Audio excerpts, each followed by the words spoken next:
Hello everybody and welcome to Excelsior Rising at Chaotic Neutral Games. I'm Simon, your storyteller for tonight, as we join Dave, Helen, Joseph and Christy with their adventures in Parallel London. Don't forget that you can help or indeed hinder once I've changed over the channel points options in the chat bar, which I remember is the only thing I haven't done, but I will do in just a second. We have everybody today. Dave is on call, so he's not going to be here for the first part, but as soon as he turns up, Kate's going to have an interesting time, as in, may you live in interesting times. So, with no further ado, let's set off for the episode, what are we, 6 now, of Excelsior Rising.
welcome back and welcome to our players. As I say, Dave is online, but currently on call, so we'll be in just a bit.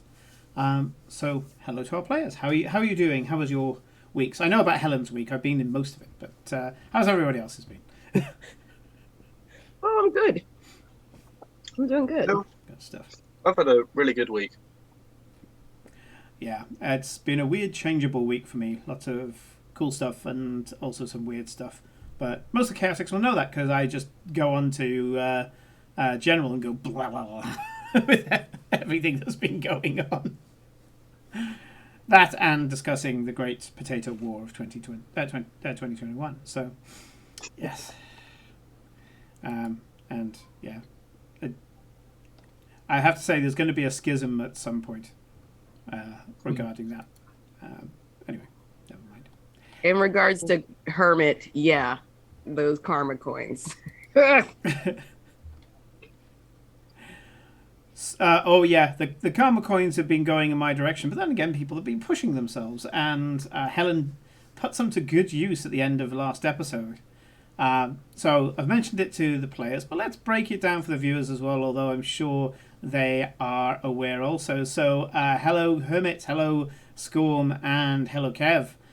When we last left off, I managed to get Christy, aka Beth, trapped in a room by using Henry Ross, who the players have now identified as someone who might be like them, to a value of them, whatever that means. There were shenanigans with a drone, and I think it was a despair that got a security guard going to apprehend Star. However, as that was happening and Mr. Knight had finished with his part in the soiree, very brief part, as he was leaving, he whispered something to the security guard that was about to go and arrest Star, or at least throw him out. This would have been otherwise innocuous, except that Helen, failing on her lip-reading role, got a triumph, which was, by definition, not the thing that you wanted to succeed at, but otherwise the best thing that could happen. And the best thing that could happen was that Helen's crown triggered, and she spotted that Mr. Knight is wearing a dark crown. After talking to the security guard, the security guard ended up with a dark aura around his head and looked fit to murder someone. So, my to-do list, as I mentioned to the others, carry on torturing Beth as she's trapped in the room until she finds a way out. Oh, we've got a boost already from Joseph. Okay, what condition would you like to put on yours then? It has to be a descriptive thing. Because Christy has been in such a tight, enclosed situation, I just think there's going to be a lot of adrenaline pumping. You're going to give Beth high adrenaline? Okay. Yes. Okay. Hey, Anka. Joseph just made Beth's adrenaline go through the roof. So, sure. That will be a boost dice to anything to which that is relevant. So, acts of aggression, physicality, things along those lines, the fight or flight response. And I think Beth only has one gear to her flight and fight response. I don't know what I'm gonna do. What am I gonna do? So many choices. Hello, Angela. I didn't either. So yeah, sure. I was gonna say that we got to be careful not to meta ourselves too much. But boosting another player, absolutely, or putting like a general pull on the day, so changing the weather, that kind of thing. Something that I think it was Angela that did it last episode, and it was the only one I didn't manage to do. And that was a sudden temporary lisp. It might have been Hermit, but I think it was Angela's. That's carried on to this session because it's the only one I didn't satisfy. So I can apply at some point a sudden temporary lisp, which normally will turn up in like a social situation or something like that. Oh, right, it was Hermit then. Yep. So, as I say, list. Torture Beth, who's locked in a room. Have the shit beaten out of Star. Have Mr. Knight continue with his enthrall domination effect on Ilka. And Kate is currently running around the corridors looking for the girl inside and Mr. Henry Ross. Okay. So, there's a number of directions I could go in, and I was thinking, you know what, because it's in the heat of the moment, I am going to carry on momentarily with Ilka and Star. Largely just so I could beat the shit out of Star. It's the thing.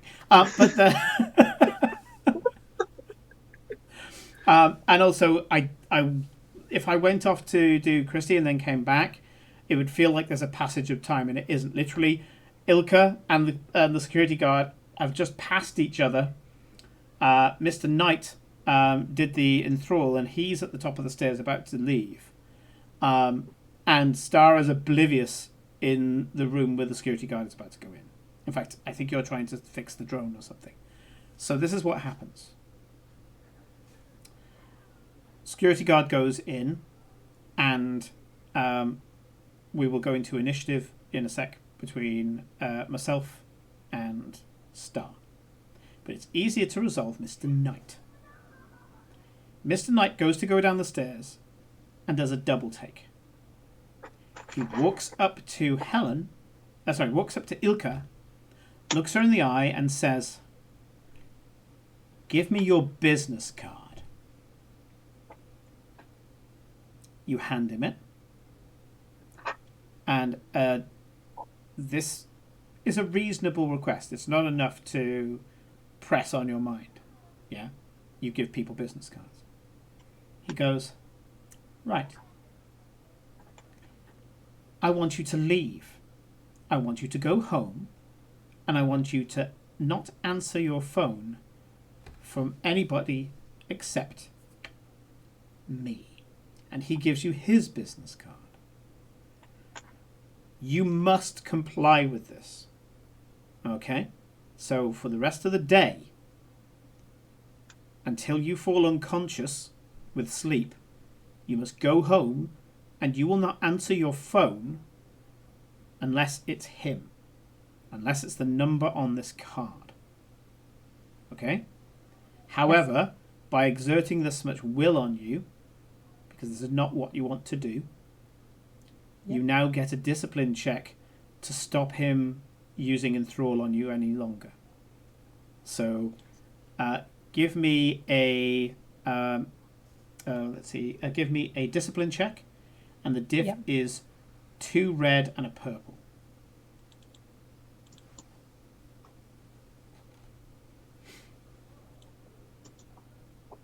Now, not only that, you take a point of strain as your subconscious is pushing to get you to resist. You're still enthralled by him. You go home. So as he leaves, you leave hot on his tail. So that's the first one of you in a precarious situation. Okay? And everything that he says, word for word, is important here. Okay? So you must obey everything he said. Christy boosted before the roll, apparently. Okay. Christy, what's the boost? Well, I don't know if I can help Ilka now that it's set. Well, Ilka came out evens. If Helen rolls a boost dice and comes up with a success, she will have net success. Okay, then I'll she's do not that. in minus at the moment. She's evens out. Okay. 2 successes, 2 failures. Yeah. Okay, roll me just 1 blue dice, Helen. Yep. Doing. No. It's worth a shot. It's worth a shot. That could have got it, so that was the last command he gave her. So he goes out, and I'll tell you what he's doing at the moment because but it will be a point. He goes out. There's a cab waiting for him. He gets into the cab and leaves you to go home by whatever means you normally would. Okay.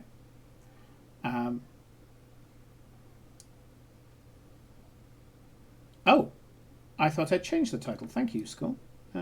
Yeah, for some reason it hasn't changed over. I shall get that. okay. I shall get that sorted in just a sec. The next thing, I will sort this just before I start assaulting one of the characters. Also, it's good to see Joseph Squam. Well, I have a feeling he's already planned for this because I did too much preamble. Here we go. There. And I do feel like you've put the cleric in a one-on-one fight. I go on to hey, in D&D, the clerics like bring it, bitch. Clerics are busted. Yeah. Okay. So, and thank you, Hermit, as well. So yeah, you head out. Behind you, there's the sound of somebody hitting somebody with a chair. Oh, God. So, let's go back a few seconds into Star. Yeah. You are there sorting out the drone, and I would like you to do me a yeah, go on. I would like you to do me a perception check. Diff is 1 red, 1 purple.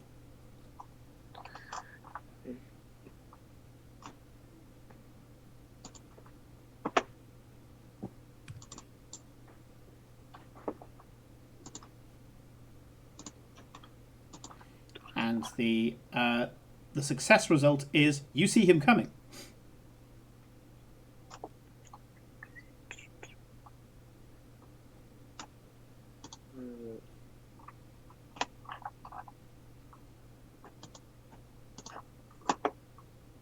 I'm not panicking, looking at everything I have on this character sheet, thinking, how on earth can I help myself?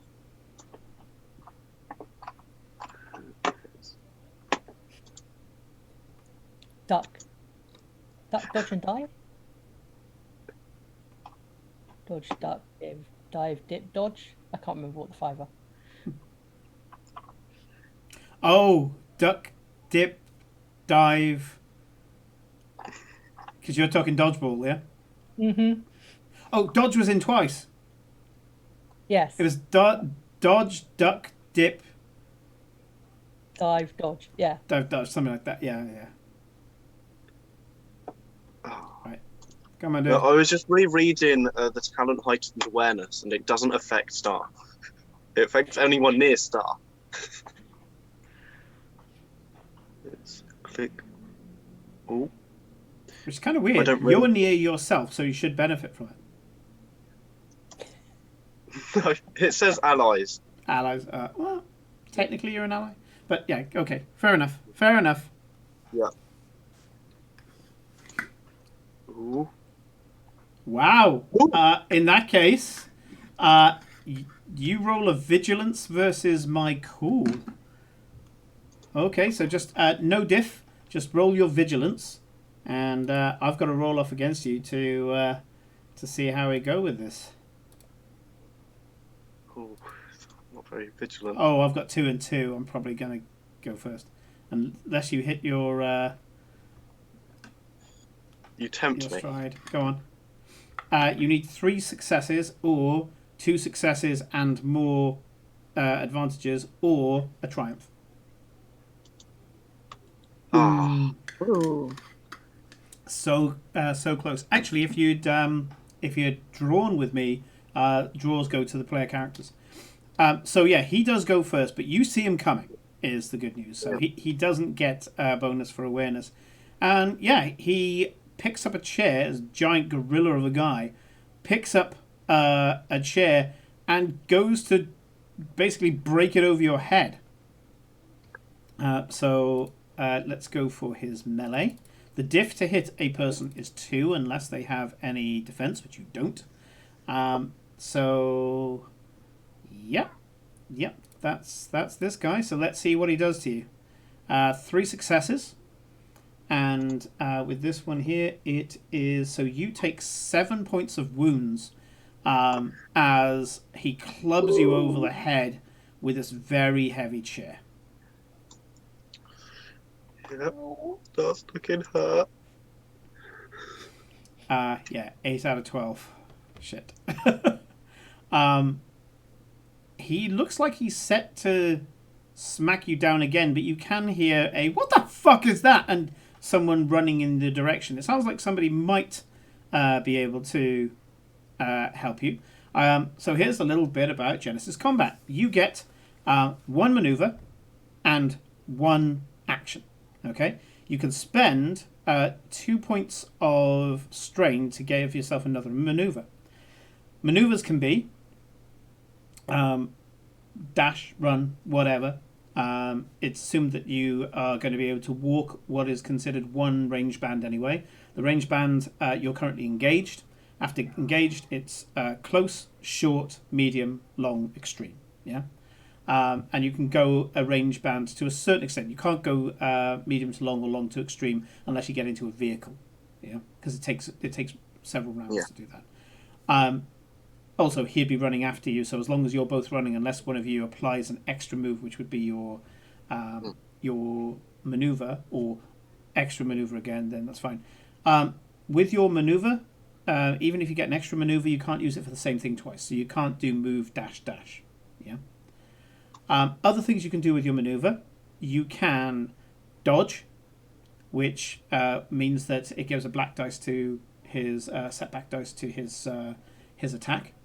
You can aim, which means that whatever attack that you do, and you can aim before you attack, obviously, means that you get a blue dice to your attack.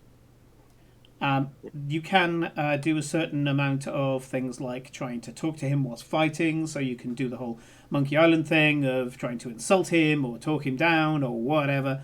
And then for action, pretty much it's attack, but you can also do things like operate machinery or whatever. Okay? So what would you like to do? I mean, if you tell it to me just regularly in words, I'll tell you how it fits into combat. Anka has redeemed a boost. Someone help Star defend himself. Okay, sure. So somebody will be, for the boost dice, somebody will be distracting the security guard, going, "Hey, dude, steady on, come on." They're not going to try to take down a security guard, but... Yeah, I don't blame them.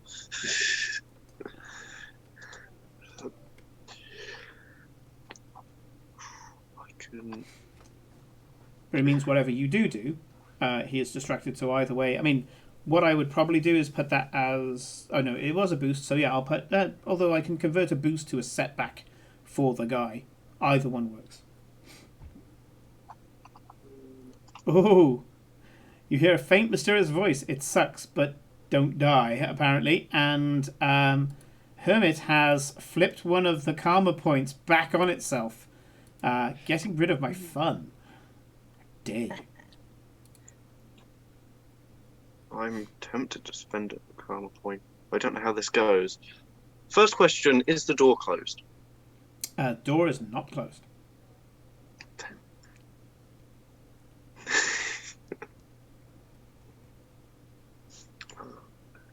But I know where you're going with this, so give me give me a vigilance check, diff 3. It's either this or I could try talking this guy down, but it's very much fight or flight with this. That's the... I mean, you do have a big stick that has magical properties. Yeah, which is very good at flight. Block him. Hello. Hello there. Star's getting beaten up. Help! Yeah, he just got a major twatting over the head with a very heavy wooden chair. He's 8 out of 12 wounds already. Oh, that's okay. Yeah. 1 second, I'm just trying to... feel like there's some sort of payback for something to do with a monkey, and I'm not sure where this is from. Everything is revenge for the monkey. Yeah, give me a vigilance diff 3.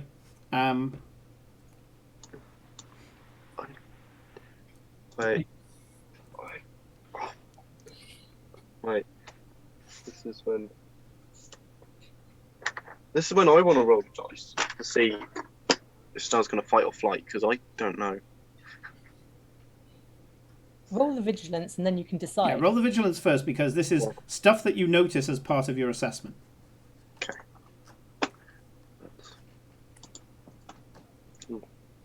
Nope, that requires diff 3. Oh. Yep.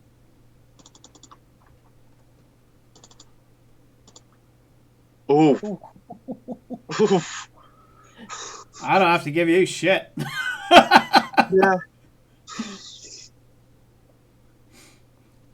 What I will do is give you. I will give you a temporary boost dice. So one application of a boost dice, whereas the boost that these guys give you is repeatable, as long as the phrase applies. Lasts the entire session. So you're very awake and alert and feel ready, but other than that, you look around, and nothing occurs to you. For goodness sake. Go on. What are you gonna do? I just told myself above 3 fight, below 3 flight, and I rolled a 3. So stand there and get beaten because you're neither fighting nor flighting? I'm going to take that as flight because that's below the... When will actually run away? Like... Both, yeah. Bang. Slappy fight as you retreat. Yeah. Okay, what are you going to do? Come on. He's going to say... He's going to turn around and say, "Ow, what did I do? I'm sorry. Honestly, can we just talk about this? I don't like this. Honestly, I can help you. What do you want? And can I try and use counter offer?" Yes. Yes, you can. Yeah. So this is a talent that Joseph has taken. Yeah. And can you read it out for the benefit of the viewers? Yep.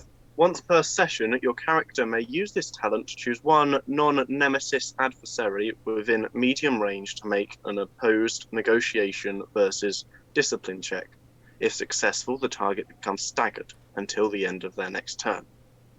At your GM's discretion, you may spend one light side point on this check to have the adversary become an ally until the end of the encounter. However, the duration may be shortened or extended depending on whether or your GM feels that your offer is appealing to the adversary and whether your character follows through. Oh, so I need to actually physically offer them something. You need to offer them something. It doesn't have to be a physical thing that you can offer. You can offer favour, you can offer promise, whatever. You can offer to come along quietly if he stops hitting you. It's an offer.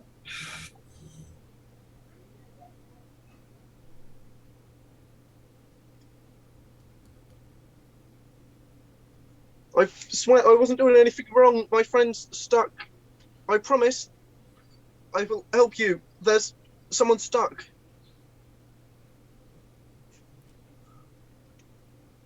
Is that a good enough? It's not enough. You haven't offered something. And you're slipping out of camera, by the way. Oh, yeah. Yeah, so you haven't offered anything. Counter offer literally means I offer you this if you stop hitting me. Yeah.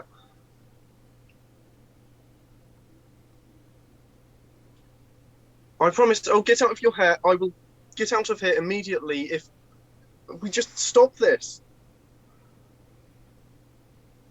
You'll never see me again. Okay.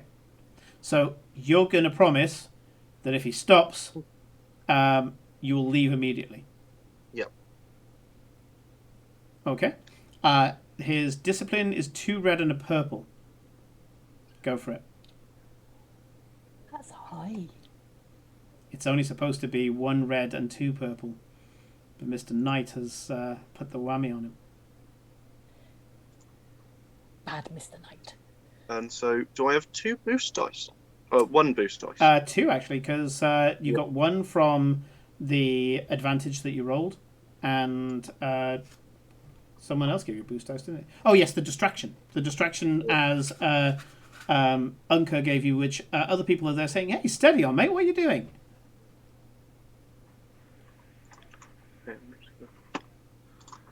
Yeah, I might as well look at all of the things I have.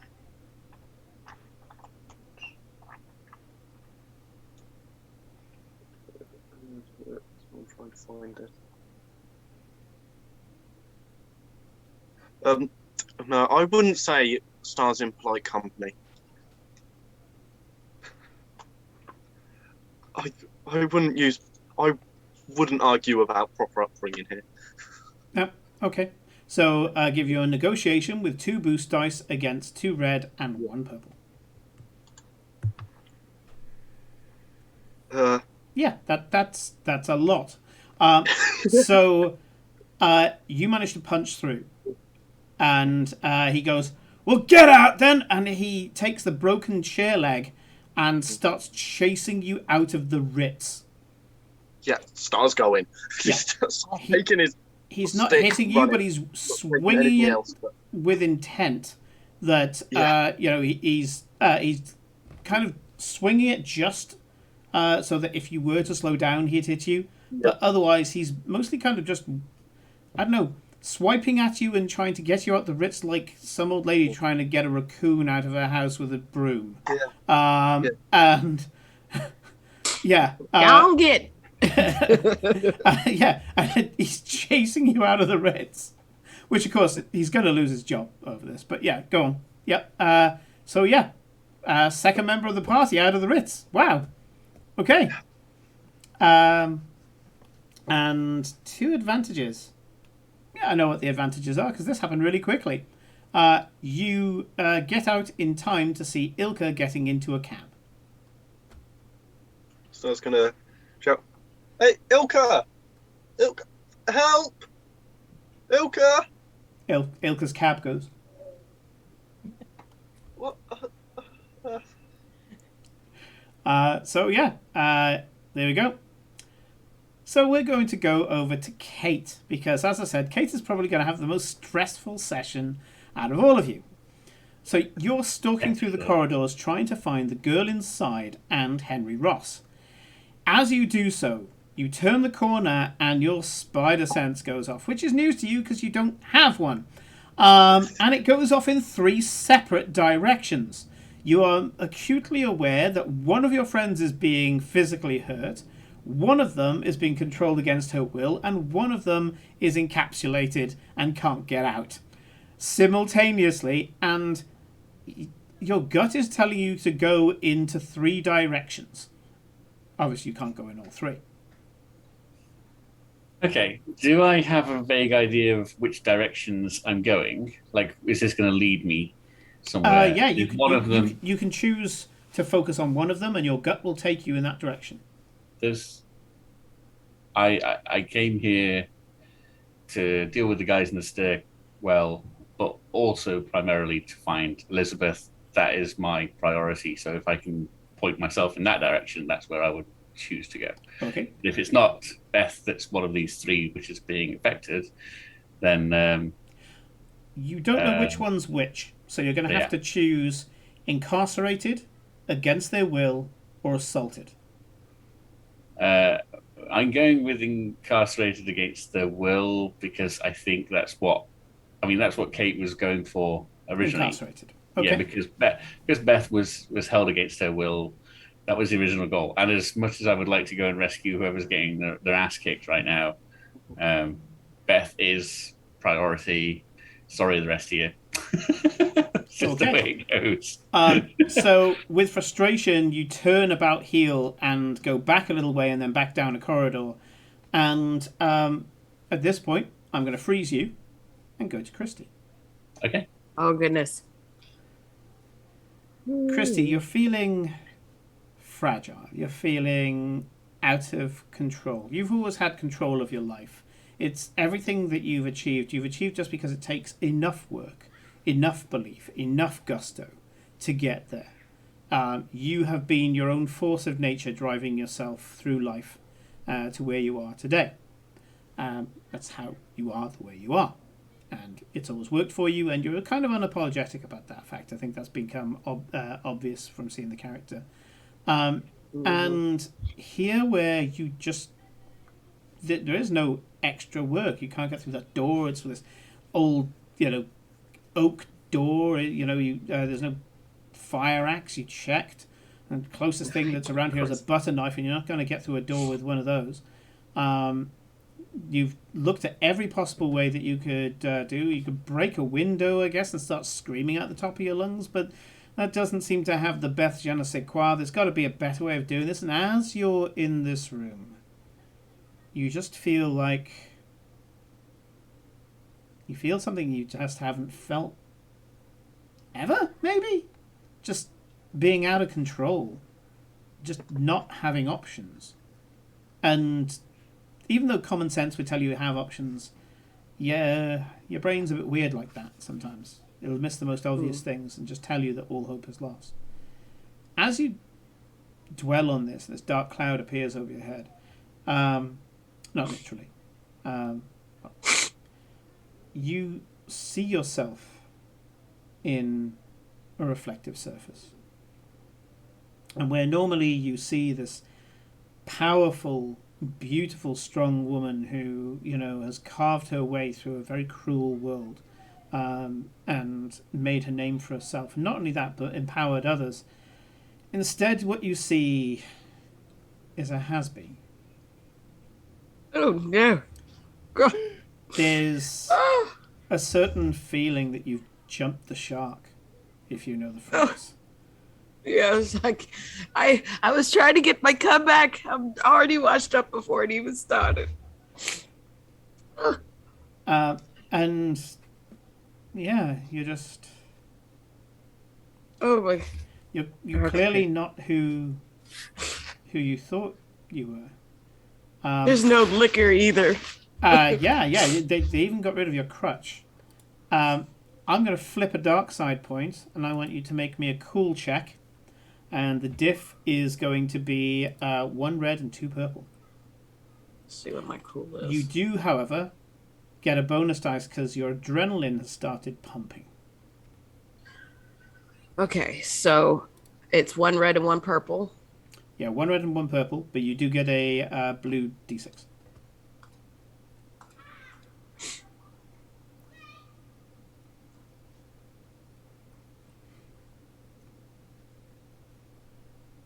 Okay.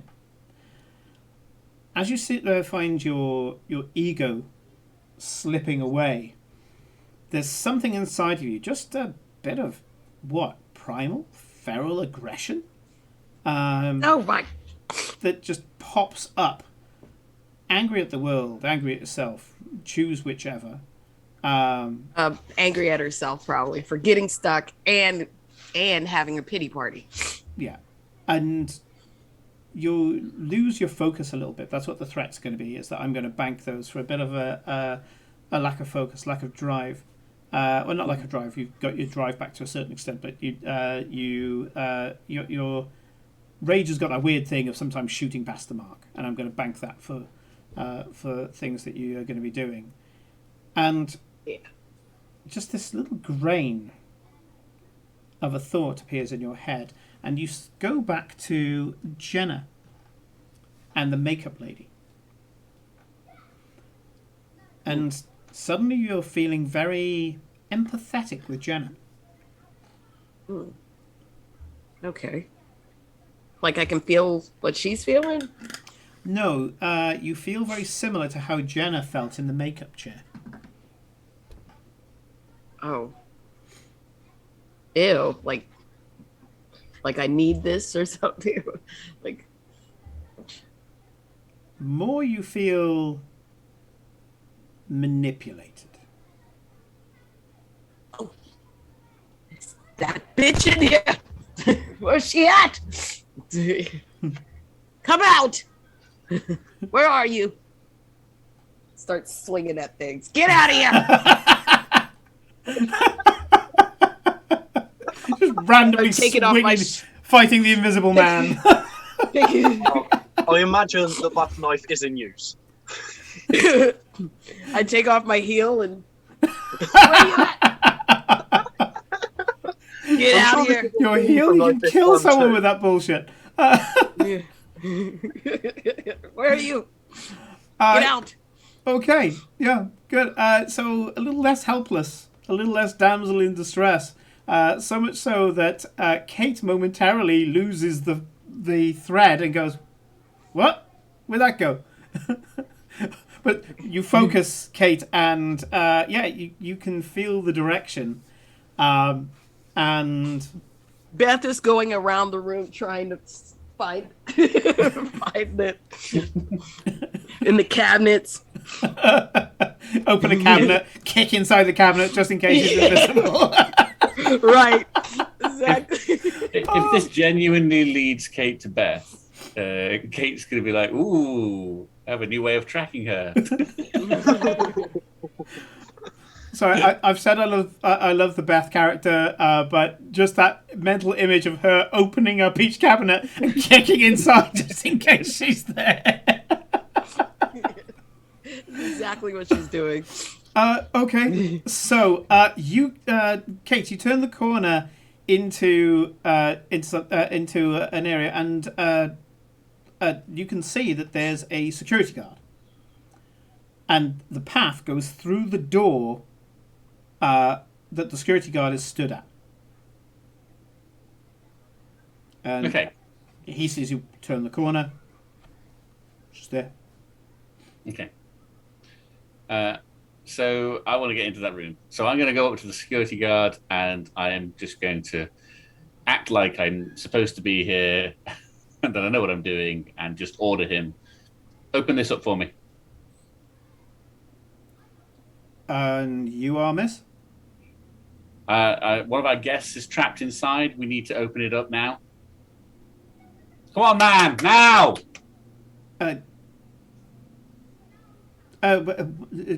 Sorry, who's trapped inside? I want you to give me a coercion roll. Sure.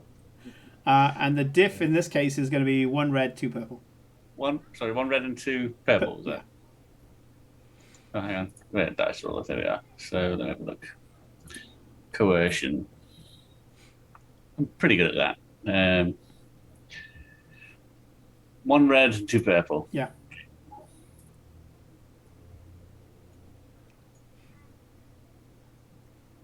Ooh, I've not seen that one before. That's the despair.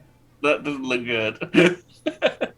Okay, so the advantage is the guy goes,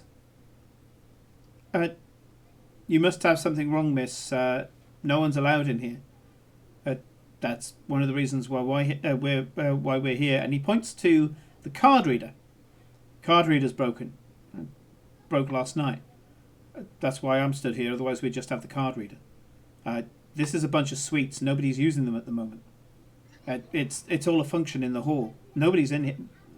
No, you gotta go. You gotta go. And he's absolutely convinced that no one can go in there because they haven't got past him. They wouldn't go past the other guy in the hall. So no, is the answer. And he's absolutely resolute. He's like, nobody come in here. You say someone's trapped. Yeah, go speak to another one of my number. Actually, I'll bring up. Hang on a second. Just humor me a second, and I'm going to go up to the door. I'm going to bang on it loudly and say, "Anybody in there?"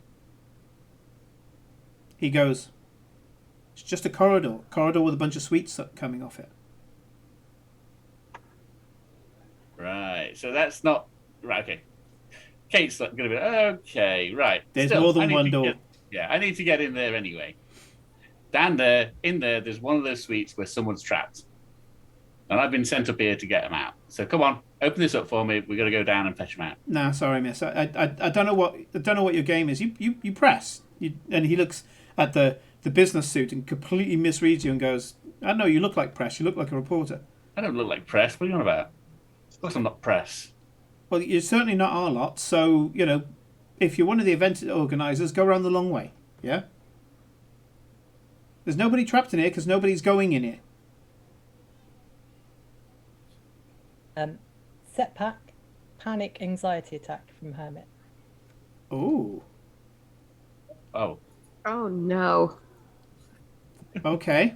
I'm going to give that to Beth for the next thing that she does. So she's starting to panic as she can't find the invisible woman that she wants to assault so carefully. You can have, by the way, setbacks and bonuses. So it could be that panic attack and adrenaline will go off at the same time, and both will apply. Okay. That seems accurate. By the way, Dave, I didn't get you to roleplay it, but he thinks you're drunk because you said everything that you said with a lisp. oh, right, fair enough. So that's hitting me today, is it? No, it's a sudden temporary lisp. It just fucks up one thing. Oh, right, okay. So, you can thank Hermit for that. Yep. Yeah, Right, okay. So, he's not letting you through. yeah, And the despair is, he will never let you through. yeah, I'm getting that.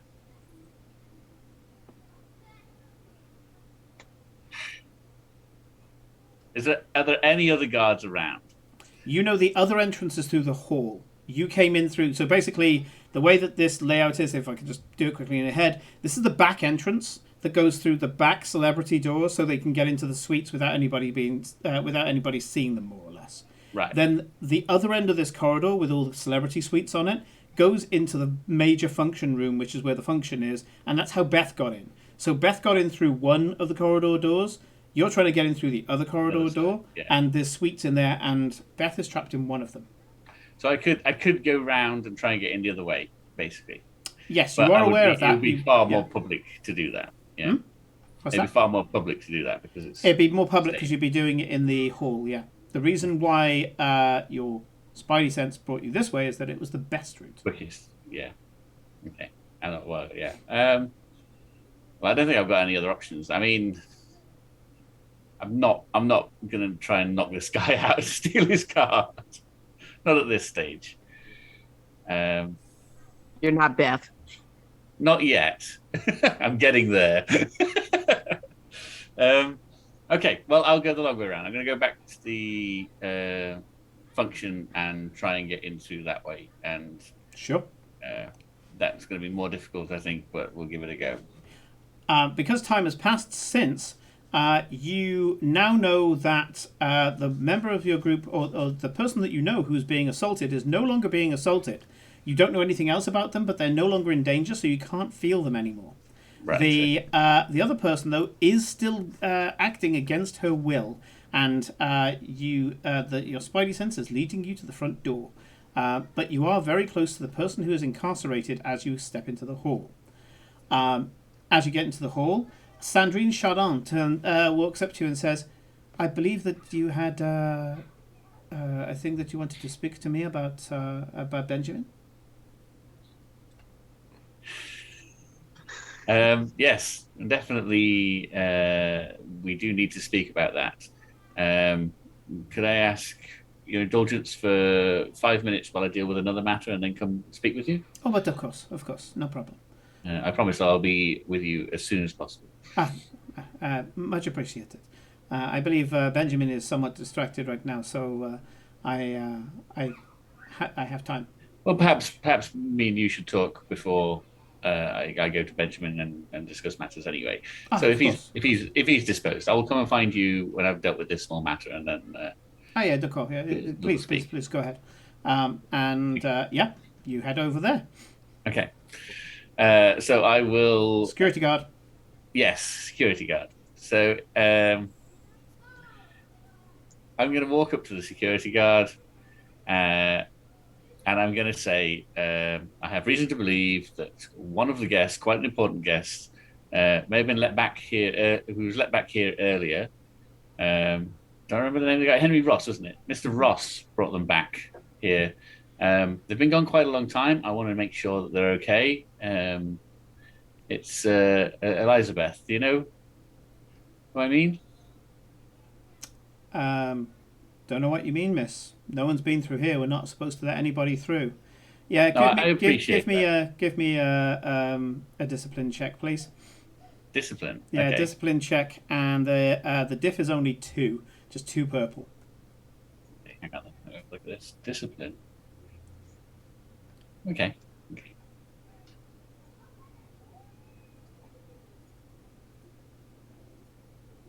Yeah, he's lying, and he's not even trying that hard to cover it. Right. In fact, because you're an executive type, you know about micro expressions made famous in the series Lie to Me. When you say, "Oh, is Beth in there?" he goes, "Nah, she's not in there." I'd be very much happier if I could just check myself. Sorry, we've been given strict orders, miss. And he's smiling at you. I'm sure you have been given strict orders. Those orders, however, probably don't include detaining someone against their will and opening you and your company and you personally, is what I'm meaning here, to a lawsuit. Okay, that is going to be a coercion check against 1 red and 2 purple, please. Okay, 1 red and 2 purple. You're making this hard, Si. Oh, there's no kid gloves in this game. That's why I've dominated one person and nearly knocked it. No. Give me a break. He's looking at you almost in pity. He kind of likes you, but he's still not. He crosses his arms and says, "Sorry, nothing I can do." Is the door behind him locked? Like, has it got a key card on it? You can see a key card reader, but according to the story the other one gave you, the key card readers aren't working at the moment. Right.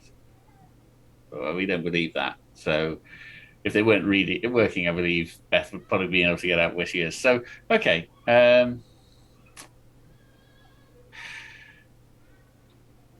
All right. Okay. I'll back away for the moment.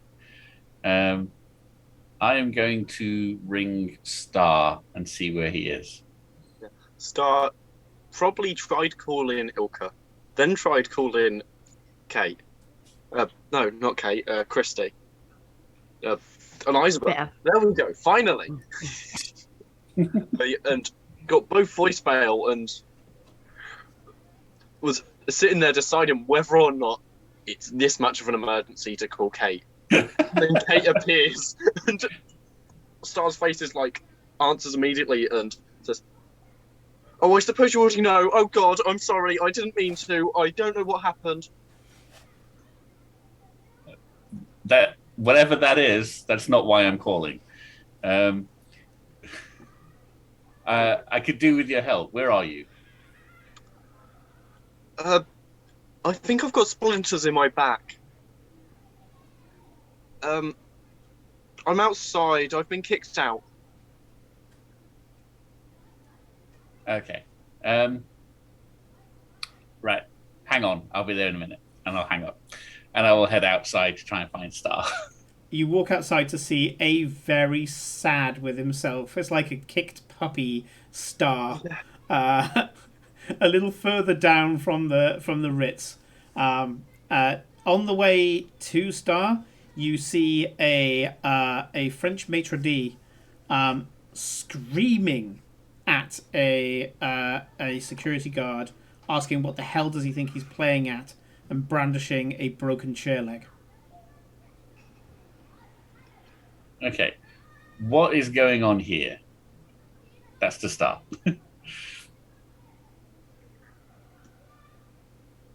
Go on, Star. What's your answer? Yeah.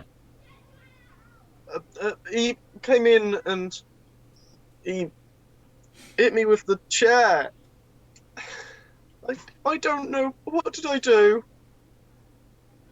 I don't know. What did you do? Why is everyone disliking me recently? What? Have I done something wrong? I don't know, because I don't know what you've done. Was it because I used the drone to look for Elizabeth? I'm sorry. I didn't. I shouldn't have. I shouldn't have broken the rules. Did you find her? I don't think I did I?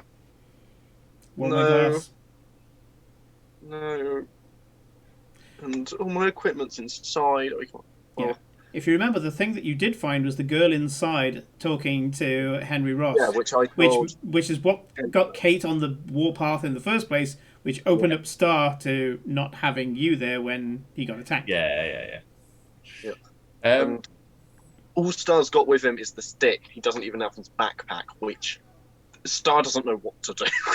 we can get all that replaced. The company will replace all that. Don't worry about any of that stuff. Are you okay? But that's hours of software. What? We've got to replace it. Kate, you're What? more than confident that you can walk in there and get all that stuff back. Yeah. That's not a problem. That can all be resolved later, Star. Don't worry about that right now. Right now, we still don't know where Beth is. We need to find her, and I need your help. Ilka's gone home. Well, Ilka's gone. Star, you know exactly where Beth is, and she needs a drink badly. I'm dying over here. Can Star have a look around and see the closest bar that's not there? The secret at the nearest what, sorry? Bar. Oh, yeah, you know exactly where the nearest bar is that's currently serving drinks. Star says, In fact, now that you concentrate, you know where all the ingredients of mimosas are in the 3-block radius. Star looks at Kate and says, I was born for this. Follow me. Star starts walking with pride with the... Kate will hesitate slightly before following because this is unusual for her. Star okay. is going to go and... I'm going to... where are we go into a going? bar. This is not helping us get Elizabeth back. This is not helping. Surely. Yes, it will. Trust me. We know she's in... Trust me. Star looks incredibly confident right now. Tremendously confident. More confident than you've ever seen him before. Fine. Do what you need to do. As Star gets up to the bar, he said he's going to try and describe how to do a mimosa, but then just as you get to the bar, the barman flips the door open on the bar to let you in. Star is going to start making a mimosa. The barman doesn't argue. No one in the bar argues. In fact, they get out your way. Kate probably argues because she recognizes what you're doing. What? Why? Why are you doing that? She's trapped somewhere. She's not going to come running just because she smells a mimosa. Not this time, anyway. You don't know that. You don't know that. This is Elizabeth we're talking about. This is... Ooh, go on, Uncle. What we got? Describe it. Oh, God.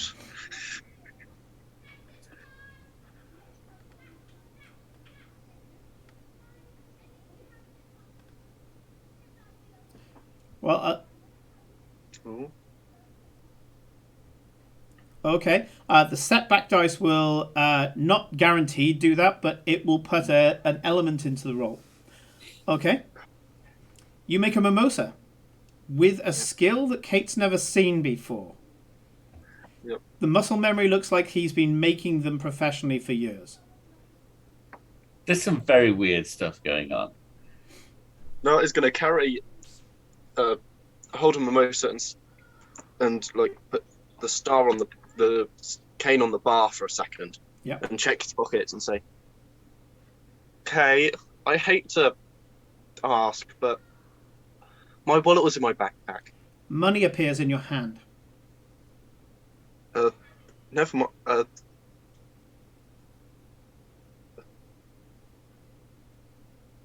So were you sure you had no money? Because it looks like you've got some right there. Yeah. As he pats himself down, he goes, "Oh, I left my wallet in the," and opens his hand, and there's 2 crisp £10 notes in his hand. Star will just put that on the bar and say, "Yeah, thanks," and pass the mimosa to Kate.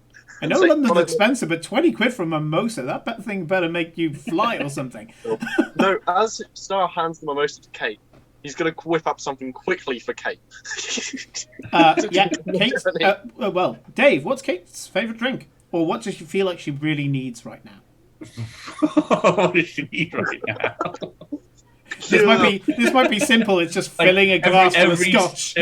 Every spirit you've got back there mixed together. Yeah, I think something either vodka or whiskey, something really straight up neat, kick to the teeth. Yeah. Yeah. Basically, almost like he's psychic. Star reaches, takes a bottle off the shelf, and it's exactly what you would want right now. Pours a bit in a glass and hands that to your other hand and say, "Now, where's your closest? Where's the toilets?" Points over there. There's a couple of doors. Stylish looking, almost stick figures, male and female. This isn't going to go well. You need to start making sense because I'm not following you into the loo. Yeah, okay. Yeah. Do you have a broom closet or something? He goes, I guess, back there in the cellar. Okay, can I just pop into the cellar? Yeah. Well, of course. Go on. Okay. So I walks up to the door. Check the post mix while you're there. Yeah, I've got. I'll be back in a little bit. Yeah, I'll make sure I do. Carries on talking like none of this is weird.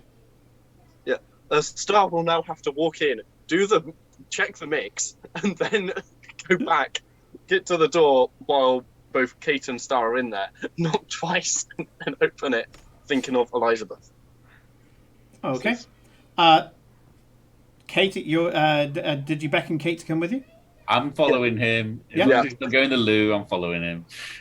I still think he's insane right now, and perhaps had a little bit too much. He goes in, changes the post mix, yeah? So the big kind of heavy molasses block that makes the tap coke behind the bar, that's what post mix is.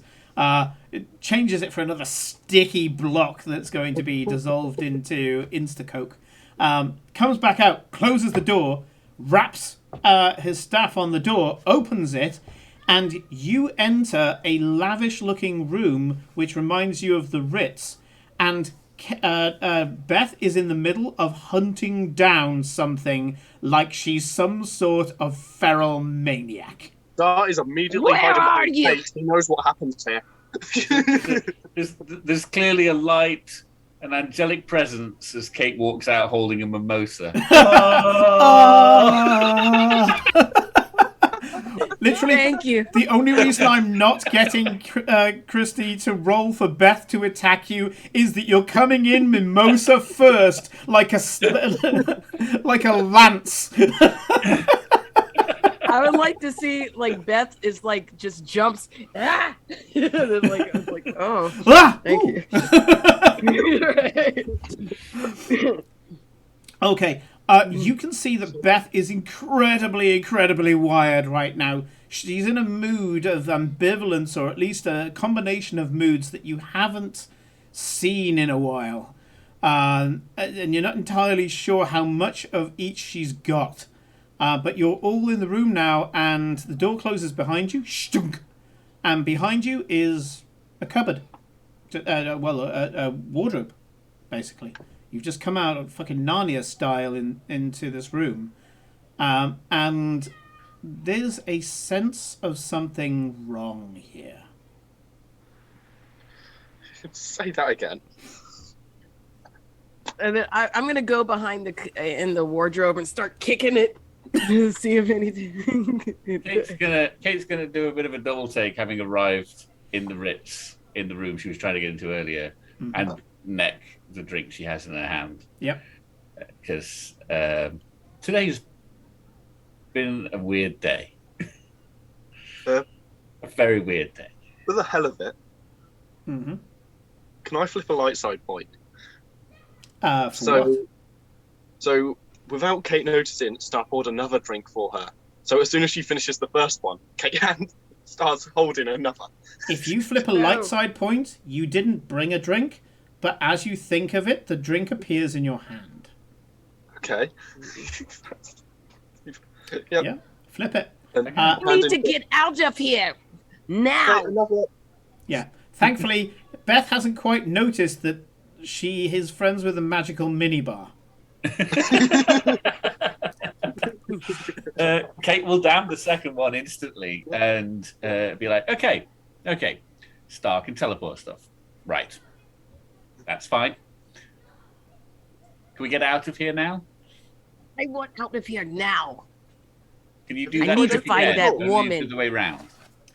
I want to find that woman. She's I was just going behind to try this. opening the door. Like, As you go up to the door, give me a perception check, Star. The diff in this is 1 red, 1 purple.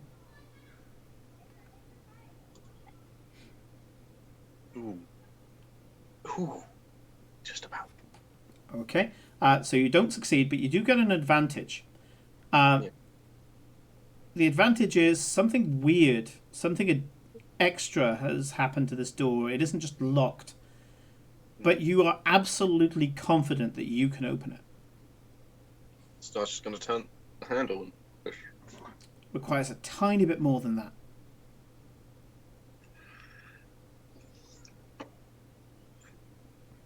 Door opens, no problem. And you hear someone go, fuck! you hear someone go, "Oh shit," and start running. And then I'm That going to is- go after him. I'm That's going the after security him. guard I saw earlier, side. No, this is a maid. Dressed up in a French maid's costume, which really doesn't fit in the Ritz. Right. Um, I'm with she's Beth. We're chasing hot. her down. She's almost like, well, not, she's not hot. She is, what's the word? She's porn star quality. She's Okay. She looks like she's either just stepped off a more raunchier set of Rocky Horror Picture Show. Was it Magenta was the maid? Or she's about to go into a really tacky movie which has the format Name Does London. And she's trying to sprint as fast as she can, but for all her incredible curves, her muscular gams and all the rest of it, she ain't running that fast. Both Beth and Kate would be able to catch up with very little issue. Yes, I'm going to catch her. And then just like, just what? Because I think she held me captive. Sure. You're going to attack her. That's a brawl, I guess, if you're going to do that. The diff is 2.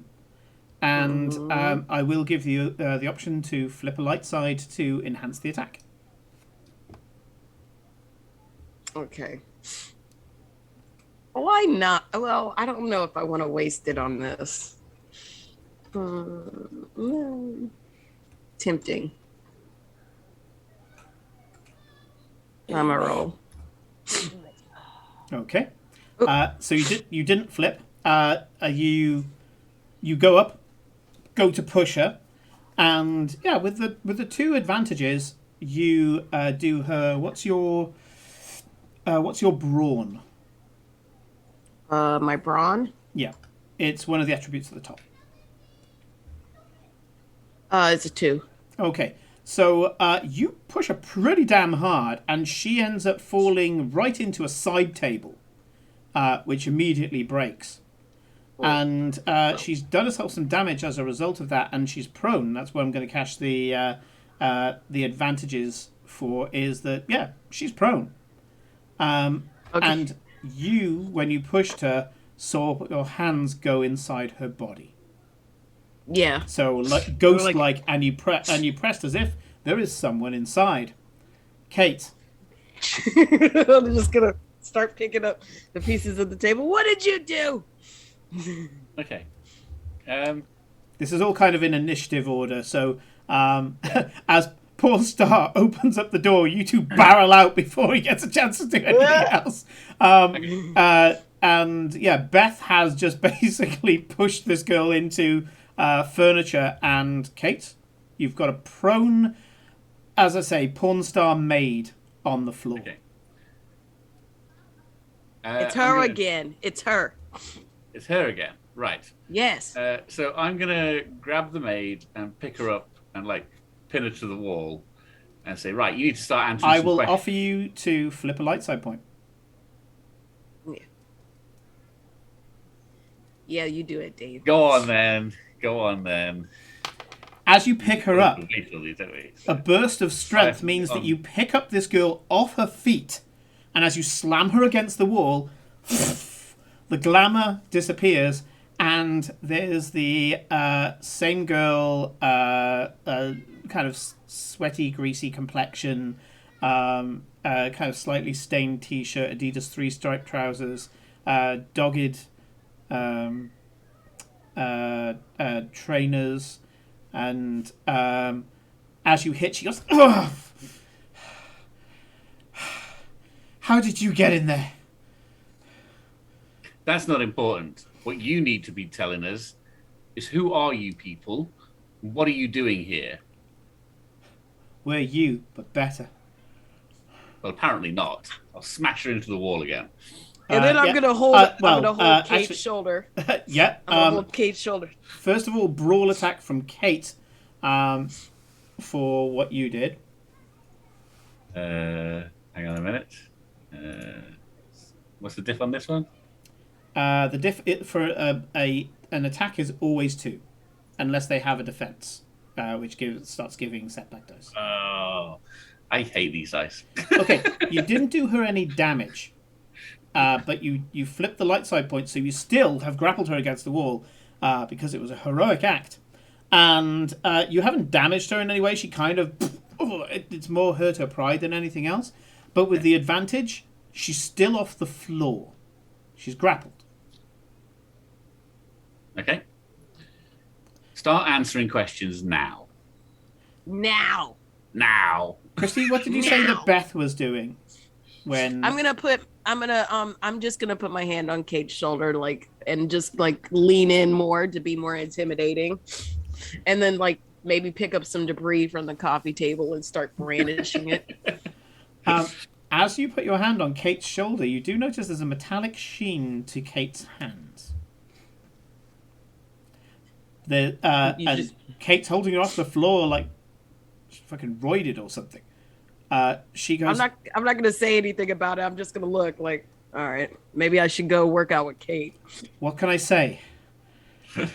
We found out the same way you're finding out. And we were set against each other, right?" Why? Yeah, why? No one knows. Brandish. We just do. It's hoping to a whole I'm new sure world we for can me. all talk about None of us have come after any of you. You have been here getting in our way, not the other way around. And So- succeeded. I'm sure it's all a misunderstanding. Again, not from where I'm standing. Not from where I'm standing. I'll put the poor girl down. No. And where exactly is Benjamin right now? Really? I mean, he could be anywhere, doing But he anything. could be. He could be. You came for him. Are you here? Where's Ilka, by the way? I go to try and hit her. Yeah, give me a brawl attack. Scornfuse has done a setback of a city blackout. City blackout. Okay.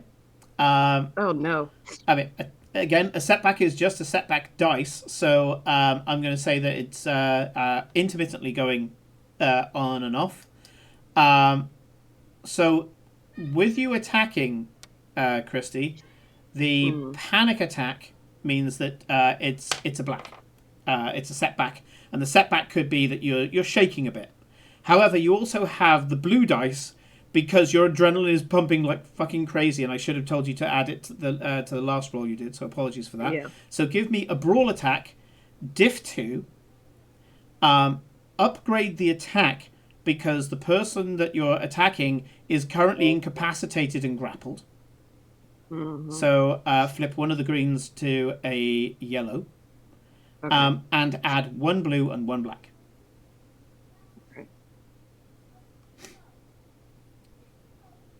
Okay. Did you have no ranks in Brawl to start with? I have ranks in melee. Oh, so yeah. Once you pick up a table leg, you are sorted. But Brawl is with your bare hands. Once again, Yeah.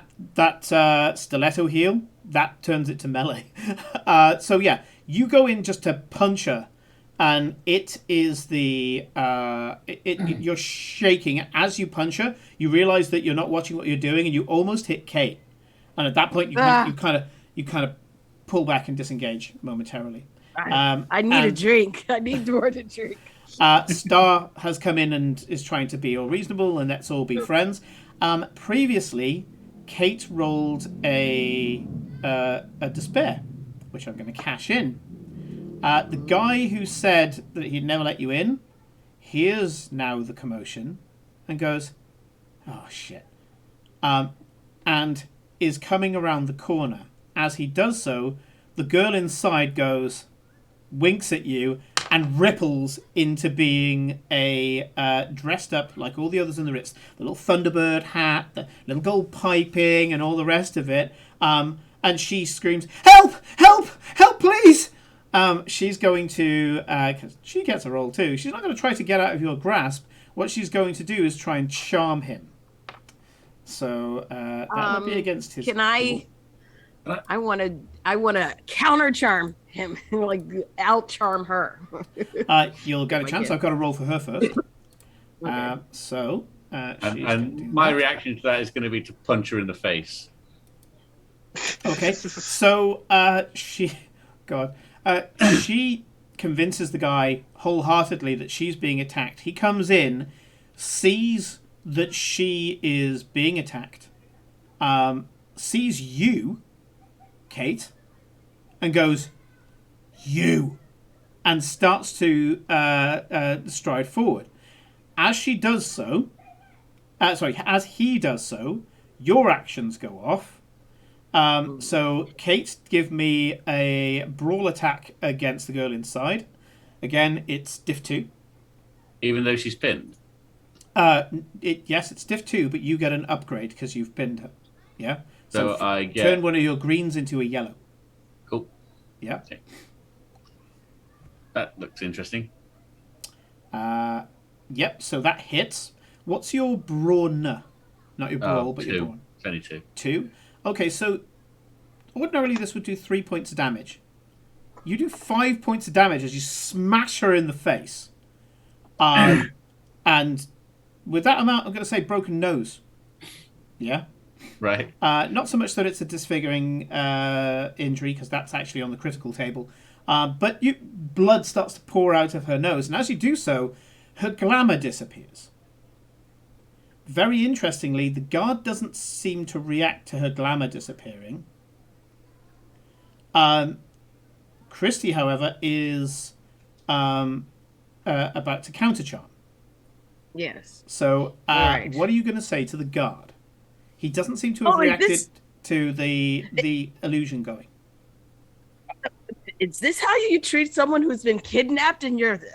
I'll have your hotel for this. Honestly, how dare you? I was kidnapped. Okay.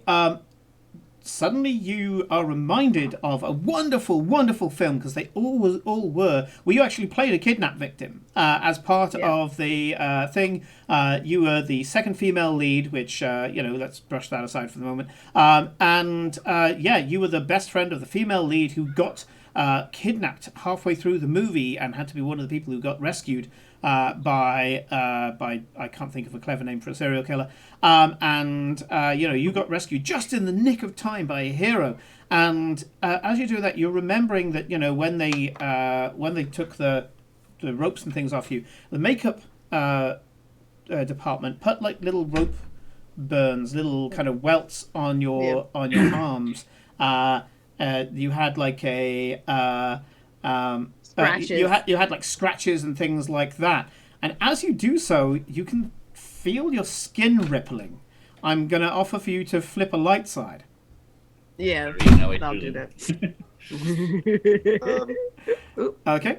As you focus, you go, "Oh, that's how she does it." And Yeah. suddenly, Beth, according to all of you, Beth has got a black eye. She's got like bruises all over her. She's got welts on her wrists where clearly she's been tied up too tight. And when she goes up to him and says, "I've been kidnapped," the guy looks and a couple of things.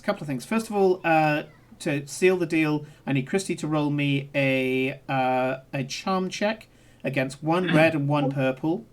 Can Sky use clever retort? And I need you to put the setback dice in, so the black dice as well, please.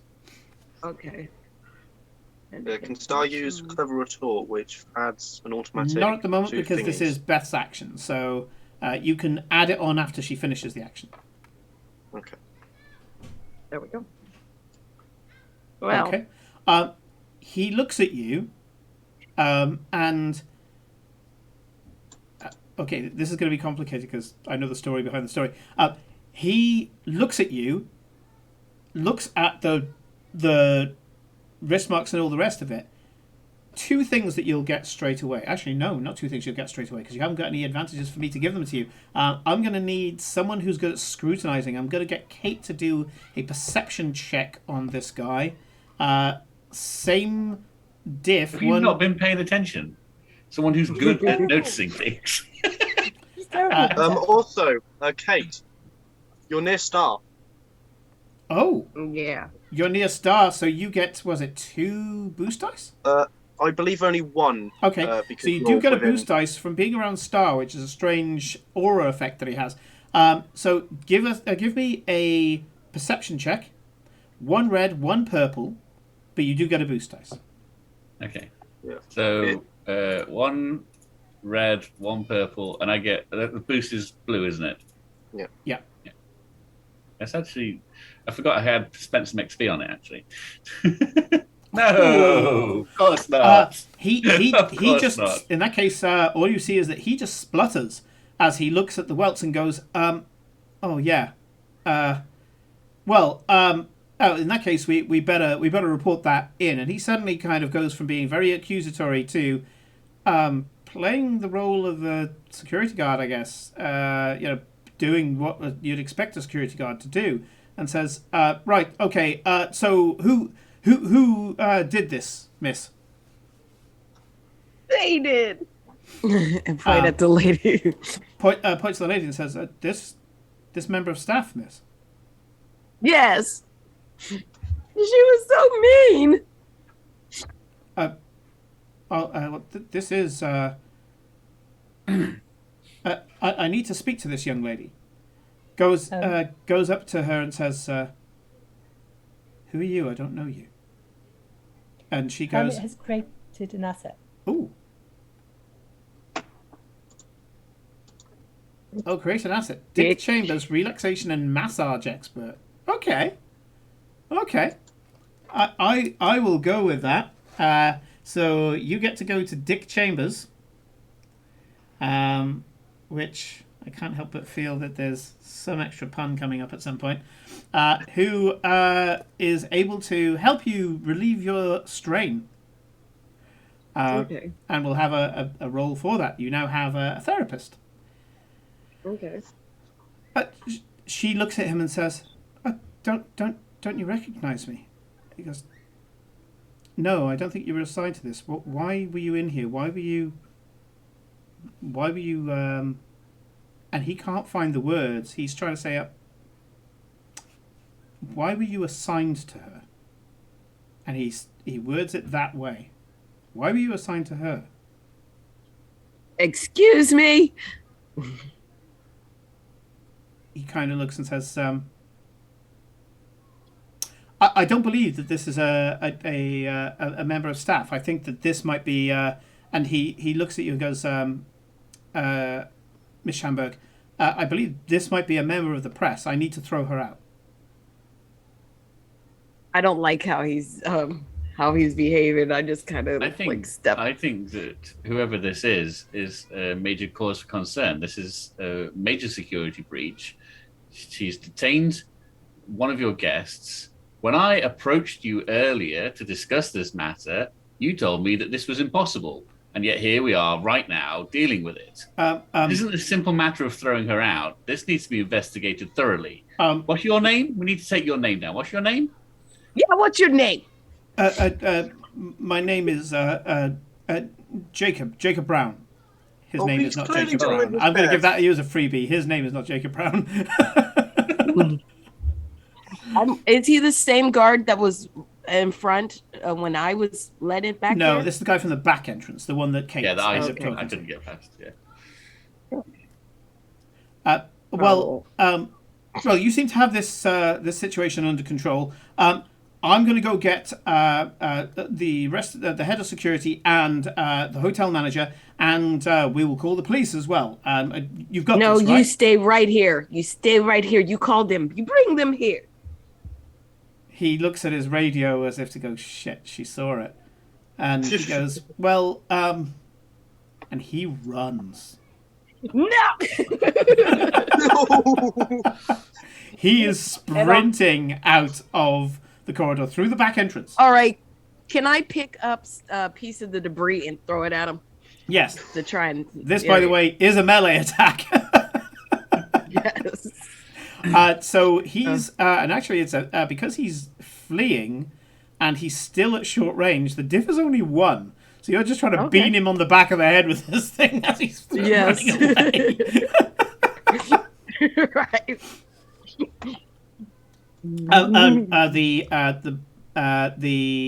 Can you also roll me a black and a blue as well, please? Okay. So far 2 successes and an advantage. Very nice. So yeah, you throw it, and your brawn was 3, wasn't it? Yeah, you beat him on the back of the head for 5 wounds.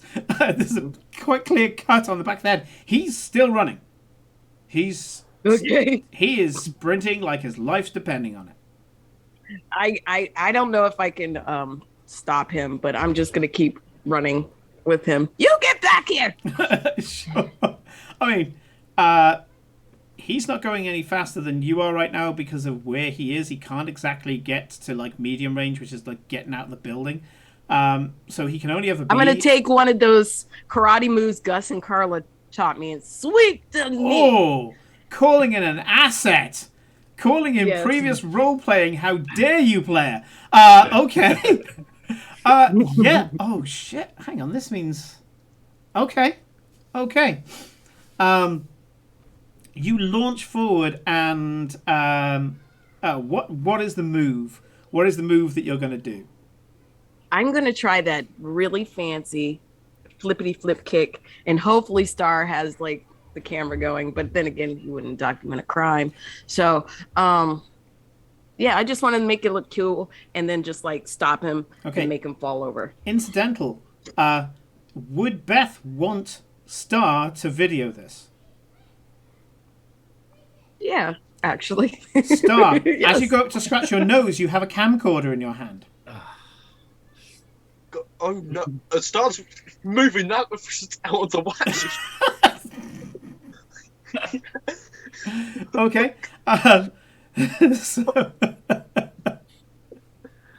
there's some things that aren't meant to be on camera. Okay. So, Christy, this is going to be a stunt. Okay. Yeah. So, for this, I'm not going to use his defense. You have to have a minimum of 2, but I will allow you to go higher if you want. Okay? Okay.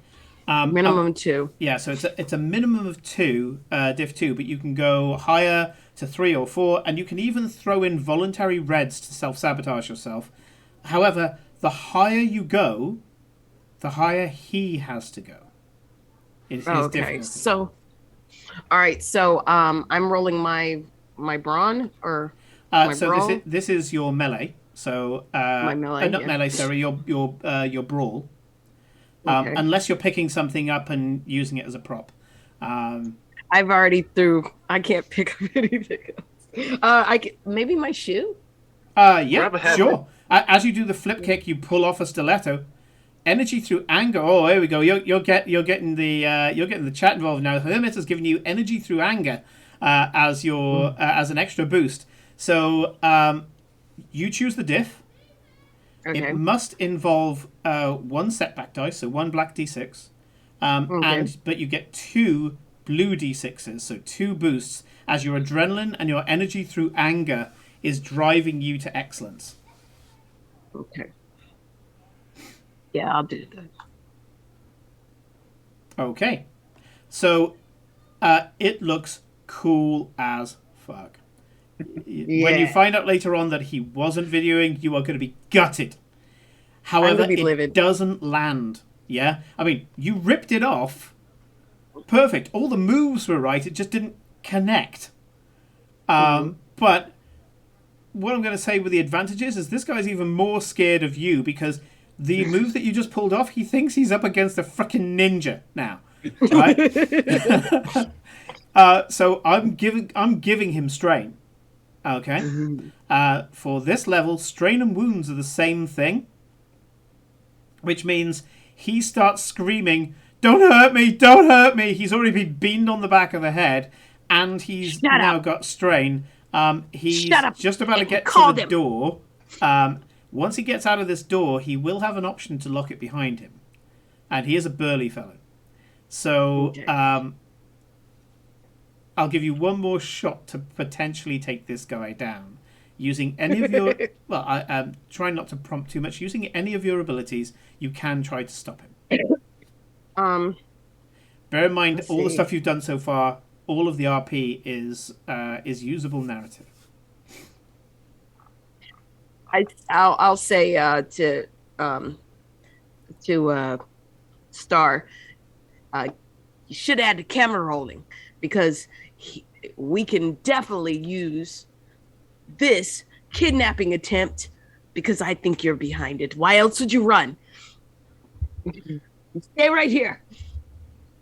Okay, so and you're going to command him to stay right here, yeah? Okay. I want to coerce him. Okay, coercion. So this will be against, in this case, would it be his cool or his discipline? I'm going to rule it's against his... No, I'm going to say it's against his cool, which is his lesser stat, because it's not his discipline acting right now. He's panicking and running, so I'm going to make him use his cool. So give me coercion.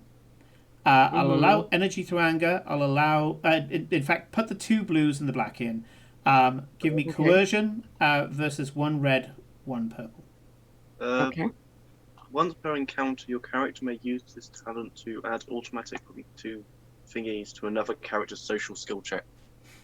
So 2 successes you're adding to it? No, it's 2 circle things with spikes off. No, that's used aggressively against other people. So that would be if someone's trying something against you, you go, take 2 threats.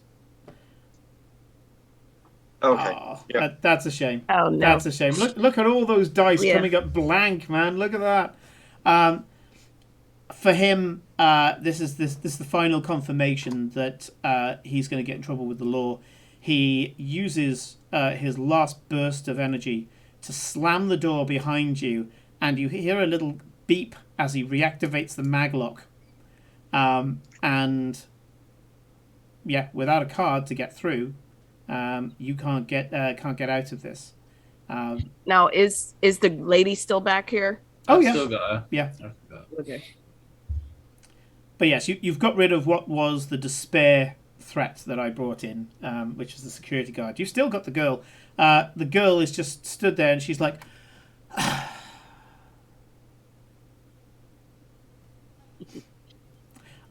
However, I've just noticed the time, so we're going to take a 10-minute break while you guys decide what you're going to do. And when we come back, we're going to scene shift and find out what Ilka's been doing as she arrives home. It's going to turn into Reservoir Dogs. That's what's going to happen. Anyway, we will see you guys in 10 minutes' time.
And we are back. When we left off, we had already broken part of the threat, being that, yes, I did manage to assault Star. He's quite beat up at the moment.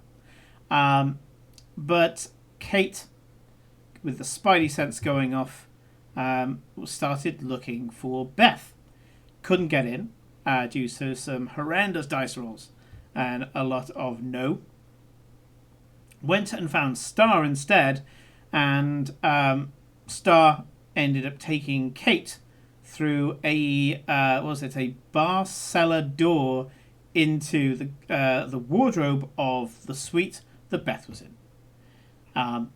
Got them out, found the girl inside who was dressed up as a very trashy French maid, and and then I triggered one of Dave's despairs, well, only despair, and brought in a guard that was going to attack, was going to try to restrain. And as they did so, Christy stepped forward, and Beth stepped forward, tried a counter charm, which didn't have as much effect as she wanted, but did manage to use a glamour on him, by which he started thinking, oh God, I'm going to be complicit in a kidnapping of a celebrity. At which point, he started fleeing, with Beth hot on his heels, kicking him and beating him on the back of the head with a table leg and all sorts of stuff. He's out of the picture. He is defeated. He's not. You didn't manage to detain him, but he was defeated as he ran. Largely because he was scared mostly of your elite martial arts skills. Which he doesn't need to know. They're just effectively dance moves for the movies. As far as he's concerned, if that landed, his head would have come off. That's all he needed to believe. You don't have to really defeat him. You just have to make him be convinced that he's defeated. And so, yeah, he left. And that left you with some more quality time with the girl inside, in what is currently a well-guarded and locked part of the Ritz. No one's coming to interfere with you now. But we're going to skip across London to Ilka's not even flat house. With your background, you get out of the taxi, get to your house. At that point, you feel this pressure on your mind lift. You have, as long as you stay in the house, you are not going to have any problems. And you're here. What are you going to do? Oh. Right. What did he say to me? Only answer the call from this number. Okay. Ilka throws her phone onto the sofa, gets out her laptop, opens it up, and the first thing she does is actually get her little USB stick out of her bag, or one of her USB sticks out of her bag, pops it in, and sends off a message through a messaging app like WhatsApp. Yeah, encrypted. Sure. Yeah. Sends that off, and then just goes, I don't know. All right, let me. I can't use my phone. Let me. And then she brings up, like, she enters the Excelsior dashboard, which obviously has like all the latest appointments and stuff like that. Yep. And all the resource management stuff. Yeah. Yeah.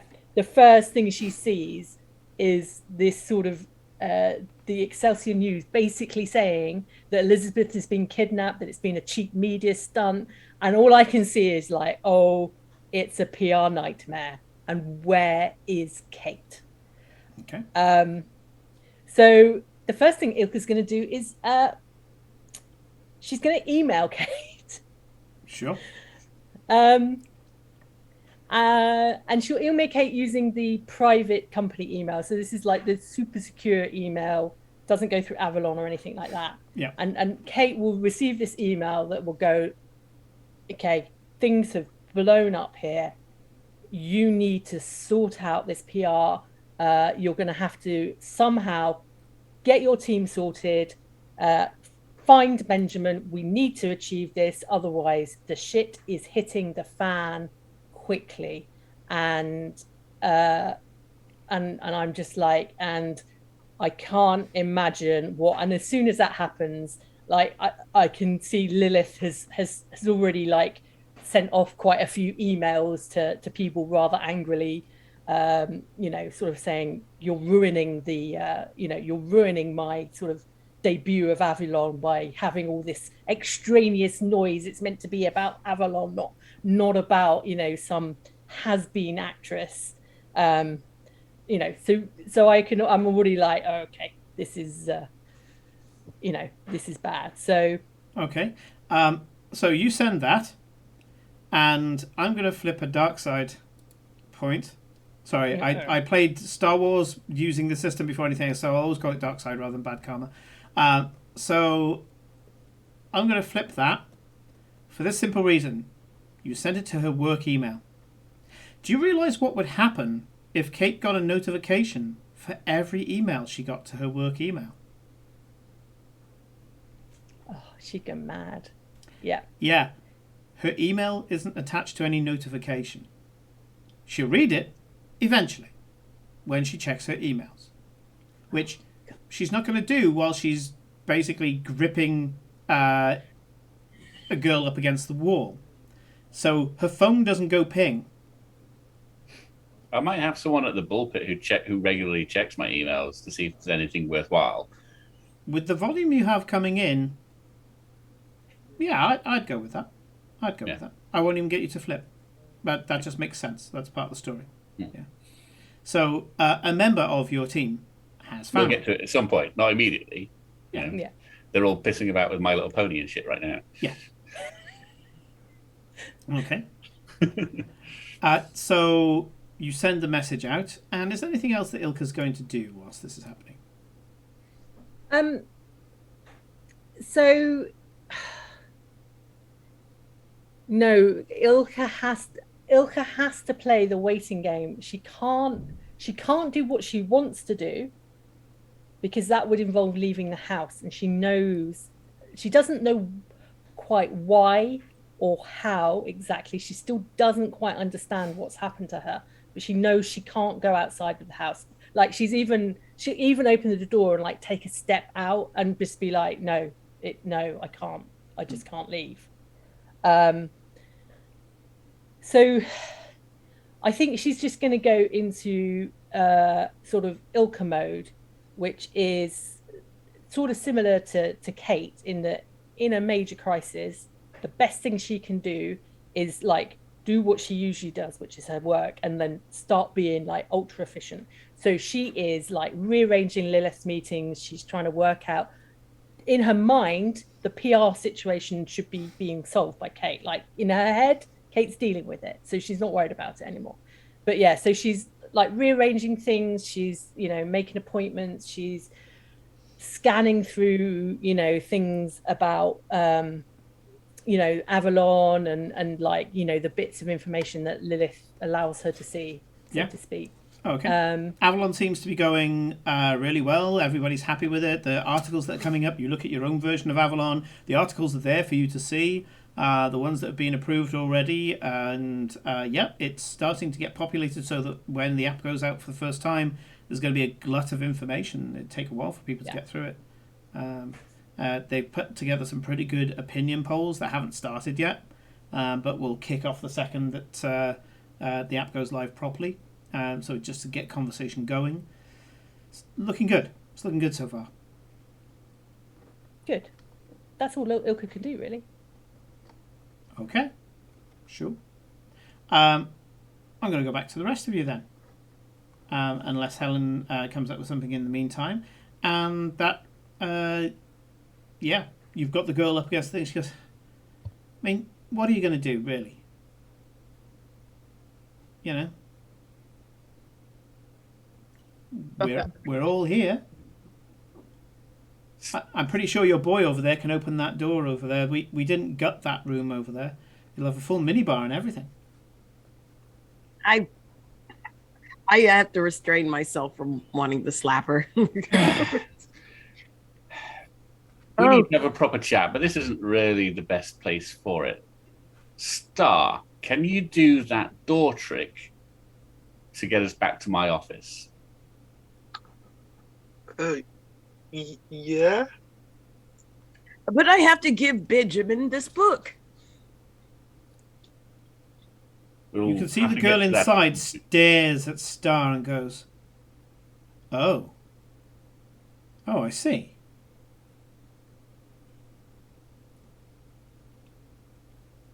You see what what have I done wrong?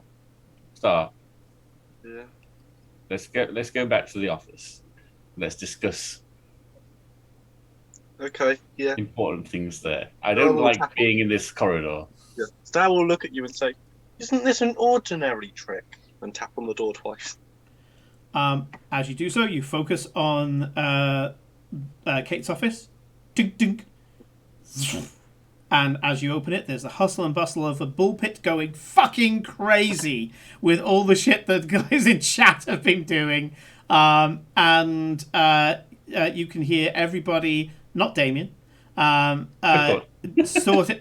to sort this shit out. You can hear somebody say, no, it's no, we're not making light of kidnapping. It's allowing everybody to be a hero, to go and save Beth. I mean, you know, she's all over London. If you're lucky to find one, there may even be a prize above and beyond the doll. Oh, okay, you're getting it. You're getting it now. Thank you. Bye-bye now. For fuck's sake, we all need to have the same story, people. Come on. So they are completely leaderless at the moment. They're doing this as best they can, kind of like teasing and flirting various journalists and other people who are getting involved. That's what you can hear through the door. You see the girl inside go, oh my god. I'm going to push her through the door, Si. Sure. She lands in your office. And follow through as well. And follow through, yeah. I follow through. I go through and I go to Kate's refrigerator. Well, I was going to say, Beth, you said you and wanted to give Benjamin the book. You can stay here if you wish, and just go through the other door that goes into the hall and go see Benjamin, if you want. Yeah, I will get me a drink first. I say, you got this. Don't close the door. I'll be right back. Looking through, and You Star got say, this. "That seems more stressful than flying over Russian airspace." Yes, it probably is. Oh, can I have I quite like the pink one, the pink pony. That one's nice. I grab Rainbow Dash as I go to as well. Oh man, the coolest one. Yeah, it's just when he said, "Oh, the pink one," and my brain went Pinkie Pie. I went, "Fuck you, Dad brain." So I used to know science in that part of that brain, and what have I got now? The cast of Friendship is Magic. Okay. Yeah. So yeah, so Beth comes in, gets a drink, pulls out the book, and goes back into the Ritz. Yes. Can Star follow Steph? Okay, so yeah, you're gonna stay with Beth, yeah? Yeah. Yeah, sure. The door closes, and as it closes, this substantial oak door turns into your smoked glass. Your smoked glass door. Go on, just because I love teasing Dave with regard to this, give me a perception check, and the diff is going to be 3. Sure. This is when the girl has turned into one of the pit workers, and Kate doesn't know their faces. Now that, yeah, okay. Oh, that's cancelled that, so never Fantastic. mind. Of course. I will tell you that the girl inside is currently on her hands and knees on the floor. She hasn't been able to glamour herself in the time that she hit the dirt. And so, yeah, she's currently on her hands and knees in your office. And I will say that Carla is walking past, but she can't. She's walking past the pit at the moment. Other than that, it's just the bullpen. It's your things, your people. So I don't know which one. And now you've split the party again. I don't know which one to go with. I'm going to go with the easier of the two, and that is actually Beth. So Beth, you are back in the Ritz with Star. What are you going to do? Well, I'm going to glamour myself to look refreshed. Yeah. And radiant. Instant. What you call it? Good complexion and all the rest of it. You do have to do a roll for this, so you just need to roll a charm. It's upgraded once, so turn one of the greens into a yellow. And the diff you get to set, so you can set any diff you like. If you top out and you end up failing, then it doesn't happen. But if you do, that becomes how irresistible you are. Okay. That's good. Yeah, I'll try that. Boom! Oh my word! You decide to go the whole hog, and you change everything, including your clothes, your hairstyle, everything. How do you look? All right. I'm thinking like maybe old time Hollywood, like Joan Crawford or Rita Hayworth. Ooh, Like timeless. My hair. And, and my long evening gown, plunging neckline, and slit up the side. Yep. And red, red, because I'm kind of, I want to be out there. What kind of impression is Beth intending to have on others? I want everybody to look at me, but move out of my way and just like be in awe and maybe take all the pictures. Okay. So it's not just notice me, it's see me, witness me, respect me. Yeah? Right. Sure? Yes. Okay. Yeah. I mean, with that fucking roll, pretty much you give off an aura, whatever keywords you want with it. Sure. Star, you see this happen. Star just watches this. He's looking at his newly made coat and is trying to like hide the scratches and torn bits off it. Like, yeah, it's fine. Oh, sure. I'm gonna flare you. Because I don't know how often you would say something like that. I'm gonna deliberately flip light side as you there. Go. Oh look, there's some tears. You run your hand over it and it repairs itself. Ooh. That's nice. And then I'm just gonna like, if I can do a medicine check real quick to see if he's like bruising or anything like that. You're gonna try and help your friend who's been battered a bit. Yeah, go on. Give me a medical check. The diff is going to be 2 because he's above half. Okay. All right. Where it is in my medicine. I don't know why I took this on, but maybe a lot of people get hurt around. Star's going to have to take on martial arts lessons at some point. Like, he's getting beaten up that much. He needs some self-defense.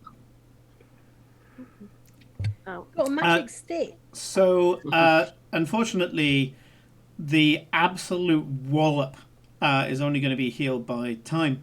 And so what you do is, Star, you get 1 point of strain back. Can I put some concealer on it so it's not as blue? Or Yeah. It's the best we can do. Oh, actually, no, sorry, that's a threat, not an advantage. So no, you don't even get the point of strain back. However, she does a pretty good makeup job on you. Okay. I will give you that, largely because of the sheer amount of successes that she had in the previous role. It's not actually makeup, she just glamours you so you look less beaten. Can Star walk over to this magnetic lock and just... Yeah. What? And without This is Star's technical brain thinking, and not even thinking the fact he's got a magical key. He's going to watch the wires and find a way where you can just unplug it. You can't unplug systems like this. Unfortunately, what you would need is a card. Card. Something hard has appeared in your pocket. Let's go. Star's Do your magic stick tap. Star's got a card and a stick. Gonna do both at the same time. Sure. The overall effect is that the door gives way and you push it open with a stick. Yeah. You had a key card this whole time, Star. Well, that's how I got in the cupboard. Oh. Yeah, there's a whole secret routes all around this whole hotel. You took. Okay. We've physically accosted people in the process, dude. We didn't have to do that. But let's go. Let's. As you push it open, it pushes into the back of the security guard. He goes, "What the hell are you guys? No one's supposed to be in." And then he sees you, Beth, and he goes, "Oh." Look of complete guilt on his face. Kind of shakes it off and opens the door for you as if nothing's happened. And as you walk in, everybody, the susurrus of all this networking goes. They all turn to look at you, and I'm going to trigger your triumph. Benjamin looks at you and goes, "My word," and walks up and takes your hand, kisses it daintily on the back of the wrist, and says, "I had no idea you were going to be here. I've had a time looking for you." I refuse to believe this. It was a trial. No, you have not been in this room. I would have seen you. Everybody's kind of looking at you, and phones have been pulled out, and a few people who are there that have proper cameras. So, to what do I owe this pleasure? Well, first, hi. It's been a long time. Nice to see you again. So long, yes. Yes, and I got this book from, Freddie. He wanted me to give you this. He said you'd appreciate it. Oh, bless him, he remembers. His laughter is very loud. Everybody, there's a lot of people now who are the susurrus is starting to build back up as he laughs, but they're mostly talking about you. And, what he says, this is fantastic. This is exactly... I'm terrible to buy for, but you've hit the nail on the head, and it's so good. You would like it. So good to see you again. I'm so happy. Here's the thing. I mean, it wasn't just all happenstance. There's a little project that I think might benefit your charity. Might help. Well, you don't have to be coy with me. I mean, the whole reason I've got people here is that I want them to help me with my next project. So you've got something on the back burner yourself. Oh yes, and then she starts talking about Avalon and all the things and trying to tie into his business, and not as good as Kate would have put it. So I'm just when you say the word Avalon, he suddenly goes, yeah, I'm. He pulls you to one side. Look, you're backing a losing horse there. Oh, what do you mean? Avalon's just a way for for large companies to rip data. That's all it is. What? Everyone's metadata is just going to be sold to other companies. You're better than this. Are you for real? I had no. No, there's an encryption system. I have it on very good authority that Avalon's just going to enter everybody's phones, take everything, all the personal details that they can basically get away with from the terms and conditions. It's I'm sorry, it's unless another, you're it's Google, another that's- shameless rip of the masses.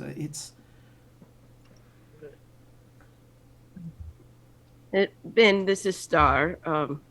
This is she's looking down and He she's looks like, devastated.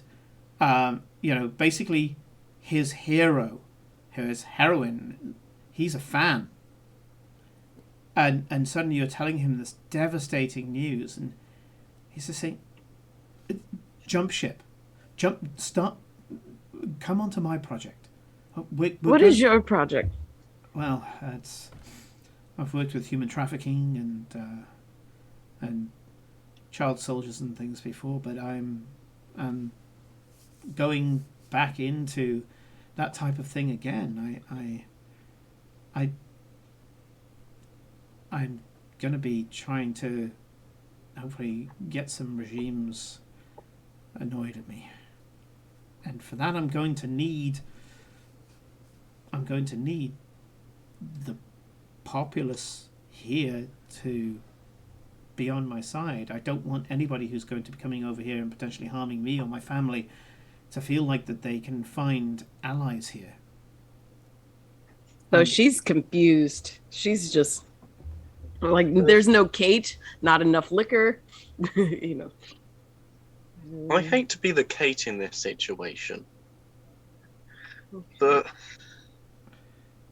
what if I told you there was something in development that would let people share every story, every truth, everything they could think of, and only the negative, only the bad would be filtered out?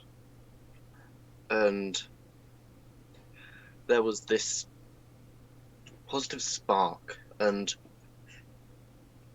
that a huge company wants you as one of the front-facing members, and this company isn't interested in metadata, in that sort of situation. From look at past experiences with this company, it's the company reason I'm standing here, and this is all waiting for you, and there's a want for your base on it. I would seriously doubt that Freddie would push me to work for a company that was doing I've such always things. liked Excelsior as well, but as I say, I've had it proved to me. Ooh. He kind of... I had it proved to me. If you wish, I can show you. I remember when I was like you, my boy, young, full of ideals. It's very easy to be swept along, to be hoodwinked. I've had the wool pulled over my eyes so many times, but I'm disappointed that Freddie and Beth have had it pulled over theirs. But I was told by... Excuse me, that and I've heard evidence, compelling evidence that this is Well, with this evidence, true. we can get this sorted. If we bring you on board, we can make sure, you can make sure that nothing bad is going on. You can... I'm an investor. I'm hardly going to be able to poke into every nook and cranny. I don't know the first thing about programming. Does he look It would be in glamored? the app. I wouldn't be able to do anything about it. Does he appear to be glamored? Like, does he give off that same thing that Jenna had? Give me a perception check. And you get 2 boost die to this. Yeah. Oh. Because you're in, I believe, because you're Oh, let me get one. I can get the other one up. I have... Who decided to get a bunch of different things? It's like got a bunch of abilities, but I have to keep reading them. Yep. Yeah, because I would say you're an ally engaged with Star. Okay. Yes. Uh, So Yeah. 2 blue dice. Do I get Two- 2 blue dice? 2 blue dice. Yep. And the Mhm. diff in this case would be it'd just be 2, just diff 2. Okay. Yeah, you've had a bit of practice very recently on this, so All right. Not bad. yeah, not bad at all, but not a single success. You don't believe that he's been based on what you've seen so far. You don't know if he's glamoured or not, but what you've seen so far, glamour doesn't work this way.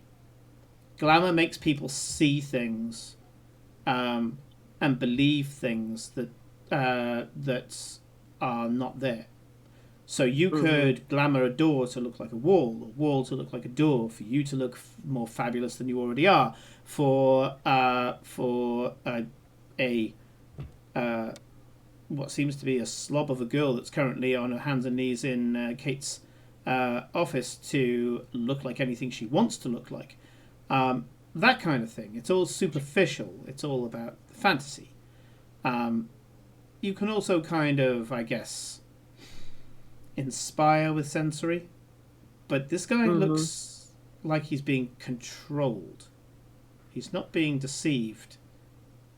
It's being controlled. Okay. Whenever he's tried to say certain words, his tongue has just kind of tied itself, and he can't say it.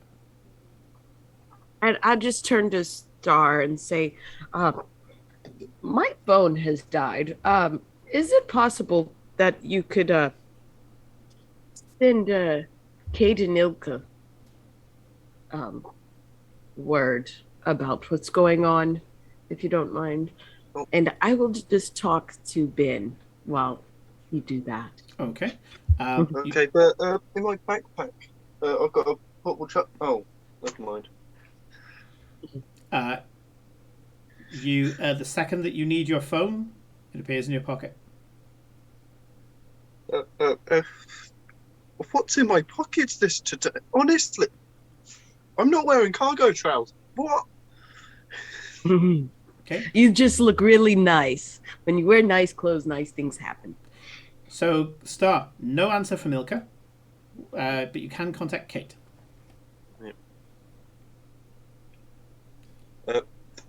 Phone up Kate.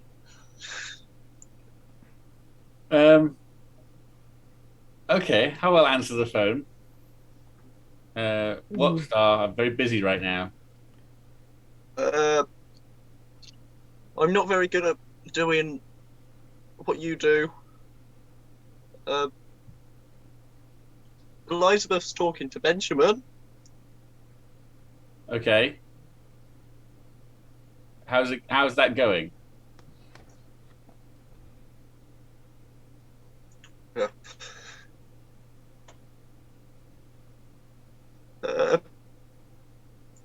Not amazingly,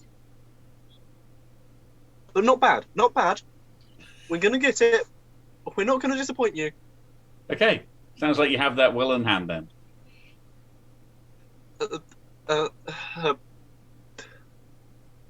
Yeah, there's nothing to worry about.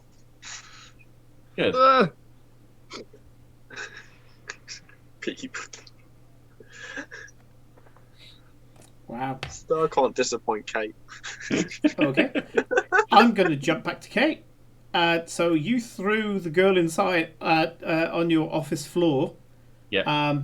Whilst this conversation has been going ahead, what conversation have you had? I am in full interrogator mode at this point now, so I want to know what the hell is going on. I want to know about all this weird magic stuff going on. I want to know everything she knows, and I'm going to flat out come out and ask her, tell me everything, start at the beginning. They haven't told you yet. Oh, you're I slap her. She seems to be having trouble concentrating. Give me a melee attack. A slap in this case is going to cause her stress. Okay. Let me just check melee again. Diff 2. Brawl or melee? It's brawl, sorry. Yeah. I always confuse the two, but it's brawl. Diff 2, yeah? Yeah. Okay. That's something. I'm going to say with the... oh, yes, that is one success. So this would normally be 5 points of wound, but because you're just doing a slap, it's going to be 5 points of strain. As you hit her, you can see that she visibly weakens. Yeah? And it's like you slapped energy out of her. So I'm going to say, I just told you that I don't know. So repeating that isn't giving me any new information. Okay. Look. Your boss has got to tell you the story according to how they know it, right? And Why don't you tell me your story? I am. Don't hit me again.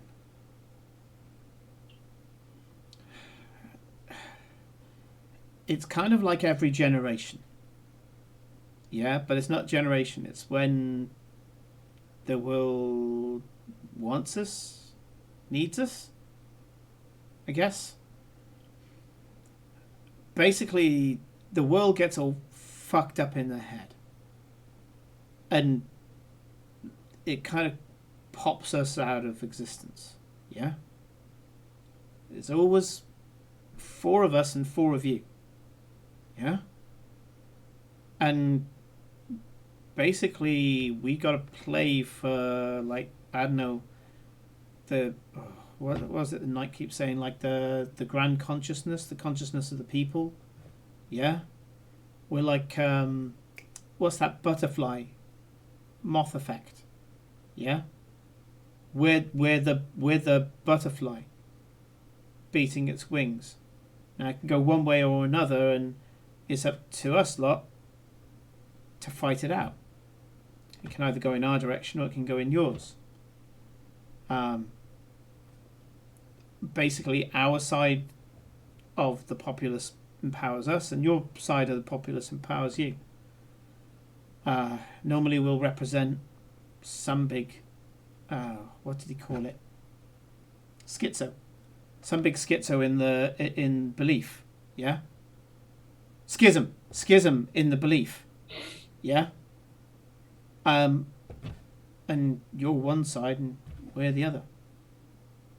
And then you got all the others. You got the others that are around you, but they were born that way. We weren't. We just popped out of people. So before you became the hero, you were nothing. Well, you were just normal girl. You got, and you could see this look of jealousy exuding from her. You got it all, haven't you? Got the looks, nice rack, nice legs.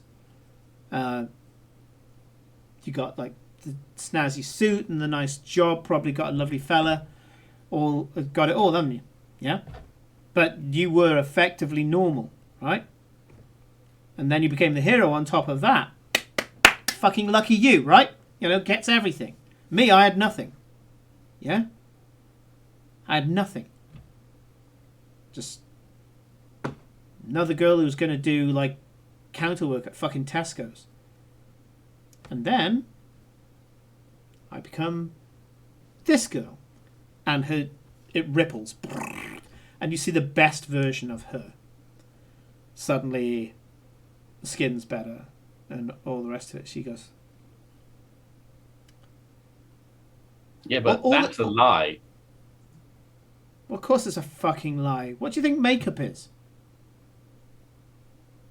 What do you think? What do you think a push-up bra is? What do you think fucking, you don't wear stockings because it accentuates stuff. You wear it so that you don't see the fucking hairs on your legs or where you cut yourself shaving or some shit. Right? A lot of this is lies. People dress it up and say, oh, well, you know, it's good. I get to choose what I want. But it's all bullshit, isn't it? You know? I'm the thing that's real. In that I know I'm a lie. Yeah? Everybody else bigging themselves up saying that they're, you know, they're this, they're that, they're the other. I'm just being as much of a lie as everybody else. Now I get to do it better. This isn't better. You're no different than you were. No, I'm no different. But no one else is no different. The other skanks out there, you should see their look on their faces when I go into the bars now. Steal men from under their noses. Oh, I never thought in a million years I'd be able to do that. Right? But it's all a lie. Yeah? All this stuff here, you know, you pluck and primp and preen and shave and all of that stuff. You're still just a woman just like me. Right? But now, of course, you're the fucking hero on top of it all, aren't you? They're in the nick of time. Great. Can't wait till you see your counterpart. It's going to be fun. Problem You're is, not very... This is supposed to be some big epic fight, some struggle between what, good and evil. Is this it? I don't know. I mean, I thought that. I asked Knight, and he said it's not like that. He said it's more elegant. It can be anything. I mean, the magazine wars, Barbie versus Cindy, yeah, mods versus rockers, and all that bullshit, yeah. New Romantics, hippie movement, Woodstock. They're all battles, mate.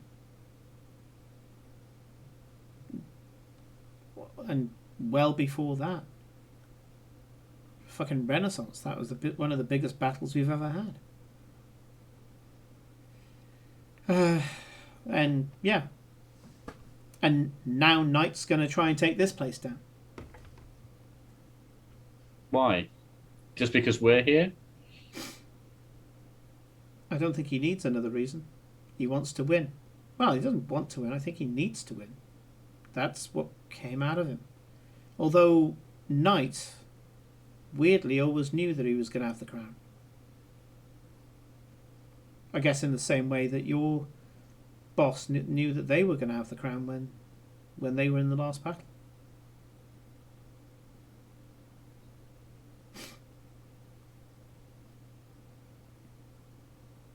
Hey, do me a favour. Tell Beth if I don't see her. It's nothing personal. It's just having a bit of fun.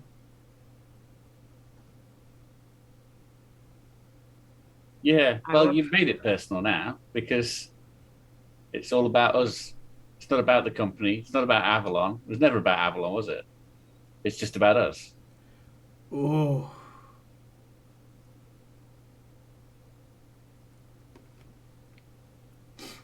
You see, I don't get it. Like, nah, why go to all that trouble to tank the app? What the fuck is Avalon? What the fuck is Avalon? And yeah, what's your discipline? They already know about Avalon. They've been off and on about it all bloody night. Discipline. Yeah. What do you need me to do? Make a... No, just tell me what your discipline is. All right. 1 yellow, 2 green. Yeah, 2 green.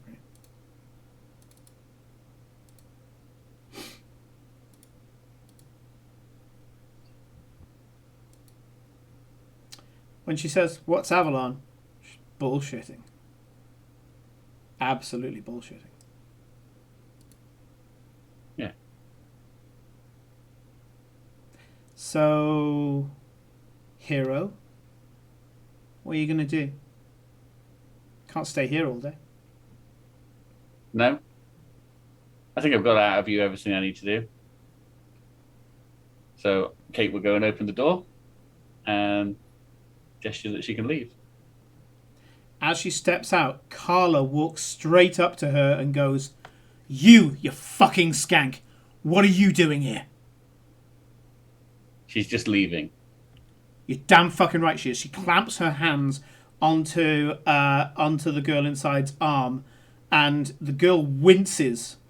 You can see that the grip that Carla has on her arm is, well, yeah, it's incredibly strong. You can feel her wincing, and she goes up and whispers, just so the bullpen can't hear it, but you're close enough. She goes, "Any of your bullshit, I don't care what you look like, I will throw you off the fucking stairwell."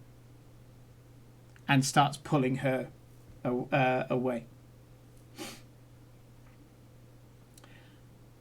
Back to... yeah, I'm going to wrap up quickly for Beth and Star. You can see that he's not convinced. Sandrine comes up and says, "Is everything okay, Benjamin?" And he says, "Yeah, everything's fine. We're all friends, but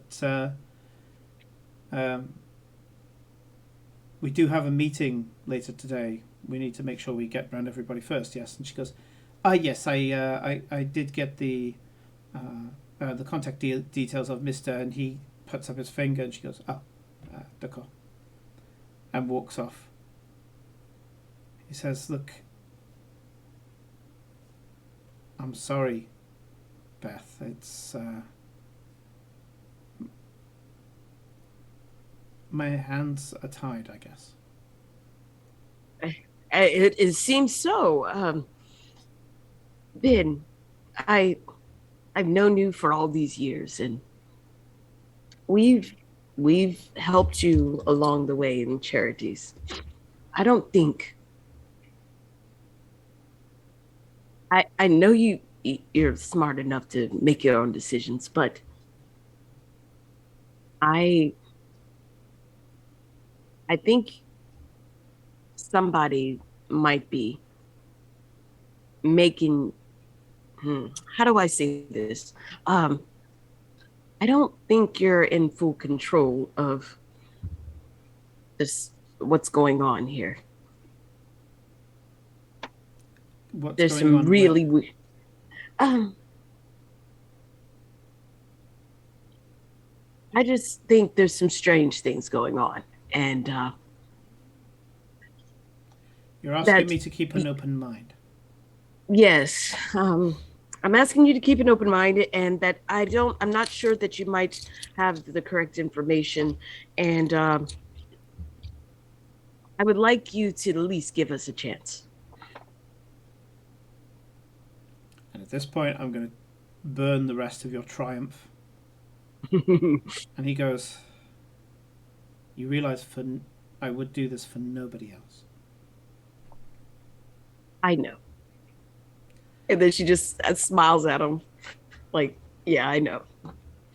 "Tomorrow, I'll come to St. Mary Axe. Let's have lunch. Let's talk." That's great. And I don't have my phone. So I look at my hands and I look back down, and it's like, and I just hold his hand and say thank you, and hopefully you enjoy your book. As Star's listening to this, Kate is being texted. Elizabeth has a meeting. Okay. You have a feeling that if it wasn't for not only the fact that he knows you and the fact that you look amazing and the fact that you're drawing on the fact that he's always been a fan of yours, you know, you don't know whether it's like he's just always admired you for who you are, or maybe you had a bit of a crush or whatever, but you've drawn on all of your personal resources with this guy to be able to just get this meeting, and even that's, he's willing to hear you out, but you can see on his face that he's going to the meeting just for you, but he's almost got this preformed opinion that he's just not going, he's going to listen and then he's going to say thank you, but no. He's going to the meeting just to show up. He's not going there because he doesn't believe his mind's going to be changed. Okay? All right. Just give us a chance. You are owed at least that. I'll see you tomorrow, 12 o'clock. Very well. He walks up to Sandrine and says, clear lunch tomorrow, okay? Then, anyway, Eddie! And he walks off to Eddie Izzard and starts talking to him. I wanted to talk to Eddie. So, yeah, it looks like you secured what you can with Benjamin.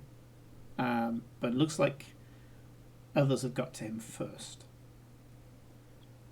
So, Beth and Star, what are you doing next? Where are you going? Star's going to look at Elizabeth and say, can you come help me? I need to bring the drone down, and we both know I'm not very good with the whole landing thing. Again, Star. I can't keep getting you out of these things. I've been addressed, you know. I tell you what.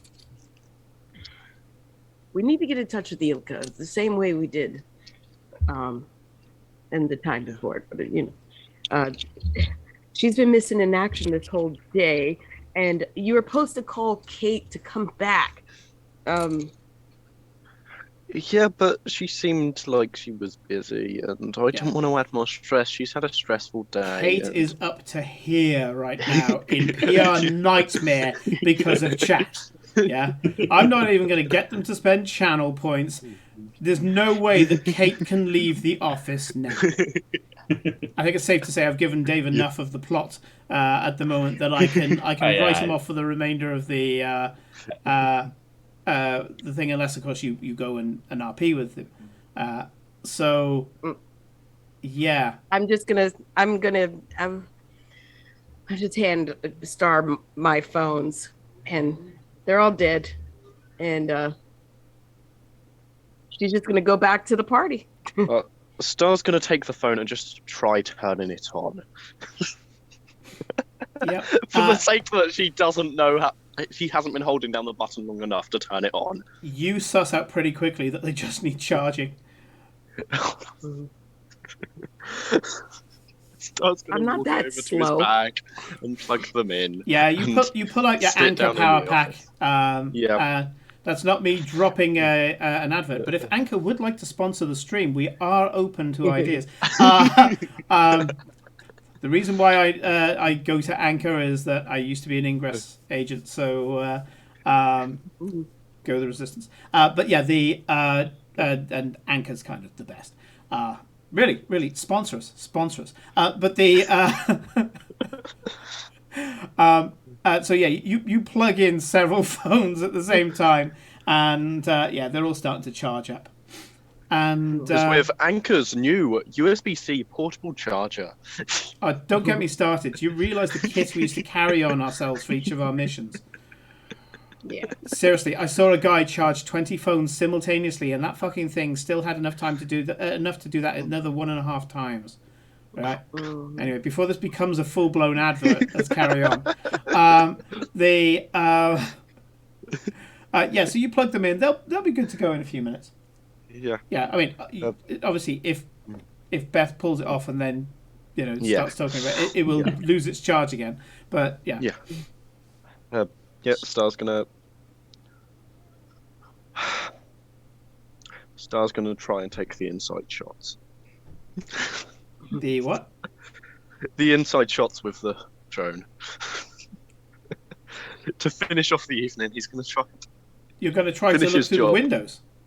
No, he's going to bring the drone inside over everyone's head and Oh right, take all the inside shots.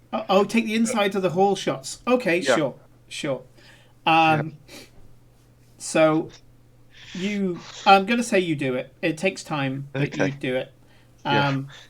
And I'm going to finish up with Ilka, which means I did do the Lisp, although I didn't say it clear enough because Helen said, "Oh, you haven't done the Lisp," but I said that part of the failure with the rear guard with Kate was due to the Lisp. But I'm going to roll that on. I think this is going to be a fantastic time for a Lisp, so I'm going to keep that until it's more potent. And I've got a malfunctioning stick from Unka that I couldn't find a decent enough time for that to do. So I'm going to roll that on as well. Malfunction stick.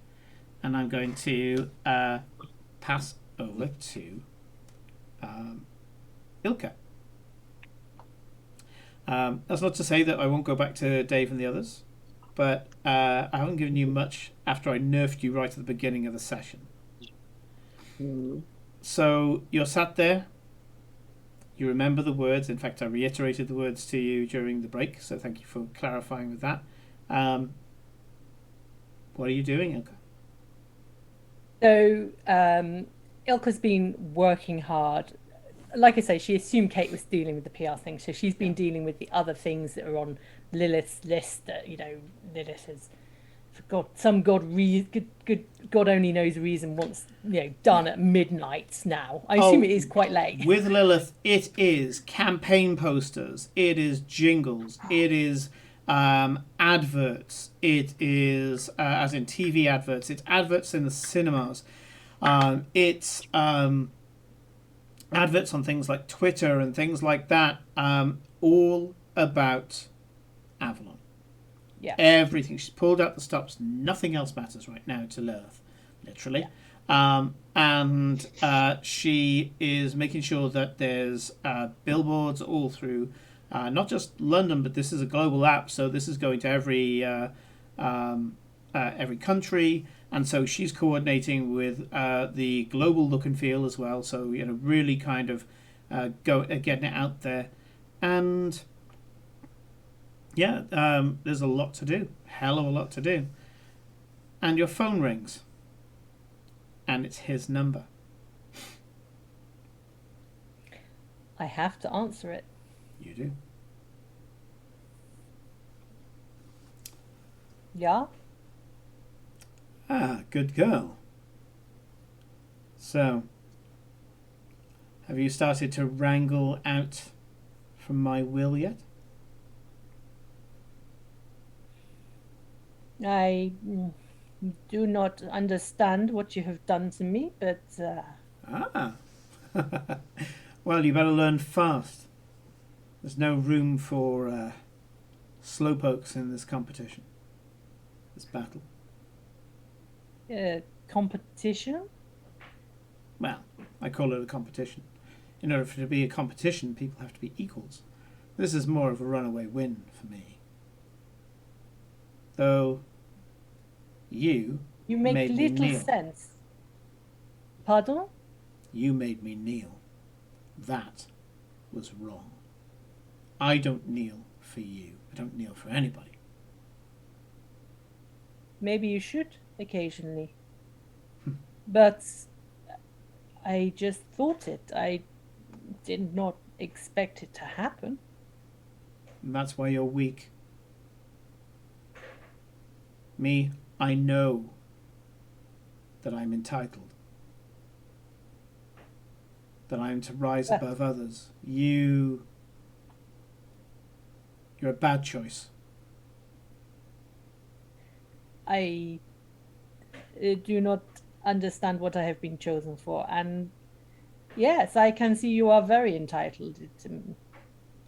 It makes me think you are the dick you are, to be honest. The weak have always been jealous of the strong. So, I want you to send me an invite code for Avalon.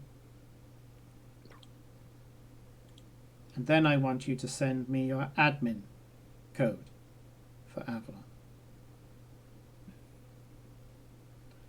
And then I want you to send me... Actually, no, you have to do each one in turn. So he says, I'm going to give you a series of instructions. Let's see how well you do. First, send me an invite code for Avalon. At that, because it's something you don't want to do, give me the check again. Diff was what? 2 red and 1 purple. I can hold on. I can give him an invite code You to can. Avalon. Yeah.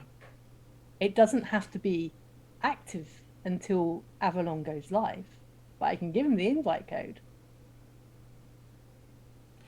You have to obey the letter of what he said. So yes, that is correct. Instead of giving him a preview code, you're just going to give him an invite code to basically like me finding an app on my phone on Google Play and just sending you a share link. Yeah. Yeah, and it just says unavailable. Oh, that's Yeah, it will basically be the it'll be the coming soon link. Yeah. Okay. Nicely dodged. Give me discipline, and diff is 2 reds and a purple. Discipline 2 reds and a purple.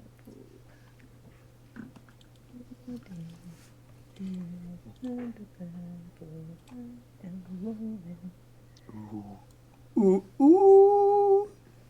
As you give him this link, this small act of defiance where you obey his words to the letter, but not what you suspect was the spirit of what he was asking, there's this little pop in your head. You do have to fulfill everything he's asked you to do so far, but you don't have to fulfill anything he says from now on. They are just words.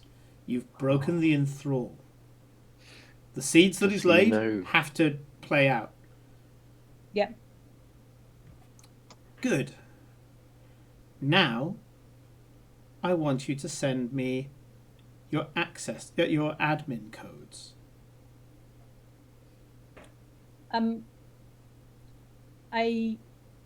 I can't send you my admin codes. You do not understand the system we use. Give me the ability to become an administrator on Avalon. I have not that power. I do not have access to the administration of Avalon myself. But you're the... Why wouldn't they give that to you? Because I think they don't think I have need for it. I have access to... You're a damned executive. You had better not be lying to me. I am not lying. I'm not an executive. I am the executive assistant to Lilith. My role is supporting Lilith. I have access to Lilith's diaries, her meetings, her notes, her desires, and anything that she allows me to access. But I do not have access to the administration of Avalon. I cannot make that possible for you. Find a way of getting Lilith to give me that access. I can try, but I'm just saying... Not good enough. Find a way. I'll remind you, you don't have to do anything that he's asking now. I will find a way. Good. But she is in back-to-back meetings for the next nearly 24 hours continuous. She took some time off and her diary is crazy, and to get the access to administration will take longer than I will have between meetings. Fine. In that case, today, I need you to contact IT and tell Lilith that tell them that Lilith says that she needs an image of the source code for Avalon. I will send you a Dropbox link. You will send the source code to that Dropbox. Again, I I'm sorry to interrupt your thinking, but again, I know that is not. Find a way to do it, and do it today. And he hangs can- up. Oh, please get Star to send a dancing monkey gif.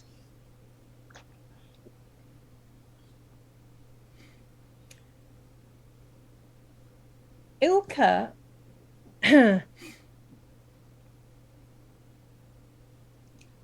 Ilka is going to rummage in her bag, and she is going to pull out the USB stick that she got from the IT Martin Ross. Did we give two people the same surname? Yes, we did. Yeah. Who was the IT executive for dealing with cybersecurity? So you remember you gave me that USB stick, which is reasonably heavily encrypted. Yeah. And I understand I still have the advantage of a hacker.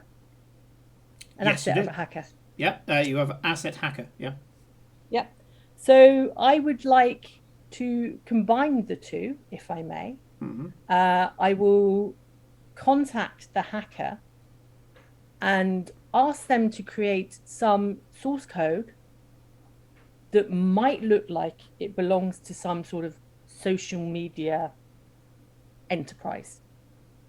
Okay. And then I will put it on that USB stick, which is heavily encrypted, and I will just say to him, my plan is to send it to him, like mail the USB stick and just go, I have this, I could not get in. If you can get in, it's all yours. Okay. That's my plan. Sure. So you text him to say, I have to send it by mail. It can only be on a USB stick. He texts back, I said the Dropbox, but if you must, send it to Morgan and Knight for the attention of Mr. Knight. I will text back and go, I will get it to you ASAP. Okay. Well played. I noticed that you weren't letting on that you had you were no longer enthralled. So I'm going to go around the table very quickly. And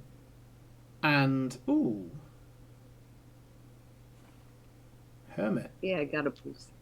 Okay. Yeah, why not? Why not?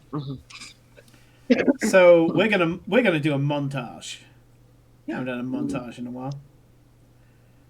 Kate, you're in your office. Bullpen's going wild. You've just coagulated them in a plan which you will reveal next session as to how you're going to deal with what the chat gave you. And as you look over the bullpen, I would like you to give me a vigilance check with a boost. And the diff for you is gonna be 3 purple. With the boost, yeah? Yeah. Okay.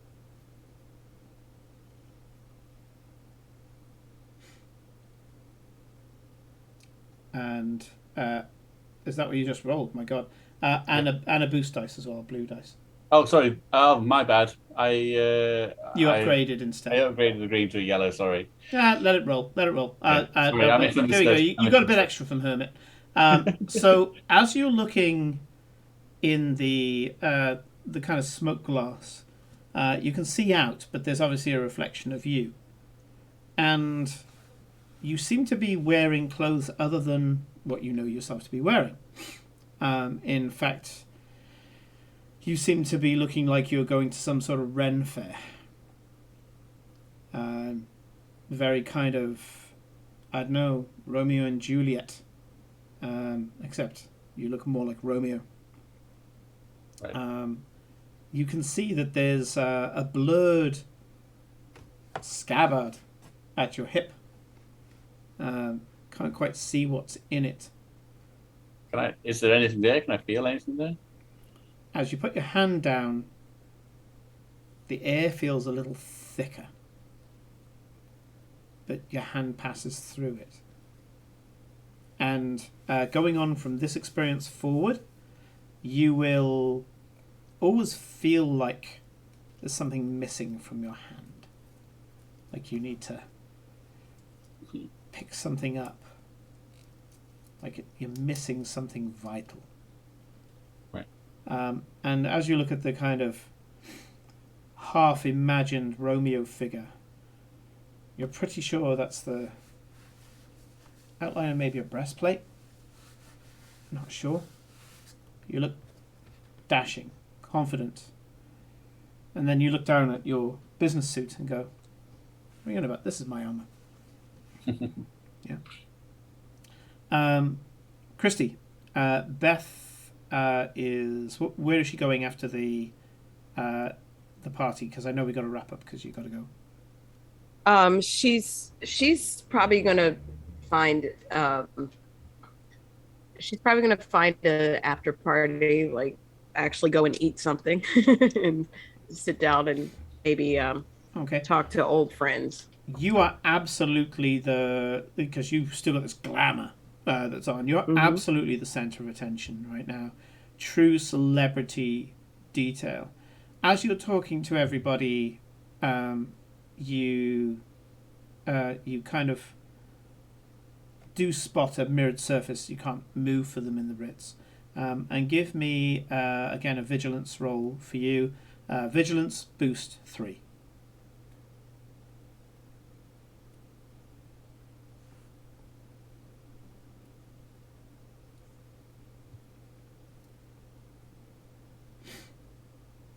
And a boost, blue die? Yep.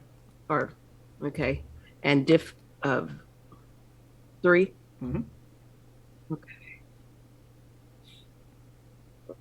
Okay. You're reminded of the film Dangerous Beauty, the courtesans of the Renaissance period, in particular Venice. These women of incredible power who basically changed the course of the world by just virtue of their beauty and their culture and their ability to frankly manipulate powerful men. Wars have been won, wars have been waged over such women. Their collective name, call them what you will, courtesans, some of the more cruel names. But there's one word that has always encompassed them. As you look at yourself in the mirror and you see everybody enraptured around you, the word muse comes to mind. And she's just gonna smile. That's just gonna make her a little bit more happier. Like, yeah, okay, and just continue on. Joseph, you know the role. Go for it. You're getting everything in. You're packing everything down. The cases are packed down, and you're ready to schlep this out. Again, you're in the Ritz. No shortage of mirrored surfaces here. And as a manager's about to come up to you and apologize for the horrendous treatment that you had, you do notice that nobody really has questioned you being here. Give me the roll, dude. Sure. You're doubting what you're feeling as you look into the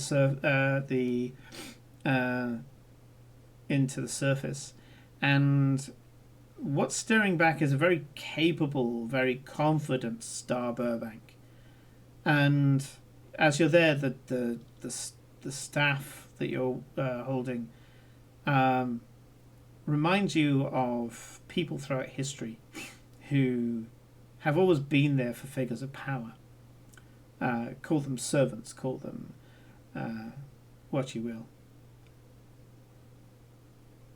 In the back of your head, the title, the faithful, the cupbearer, pops into your head. And to round off very quickly, Helen, do the roll.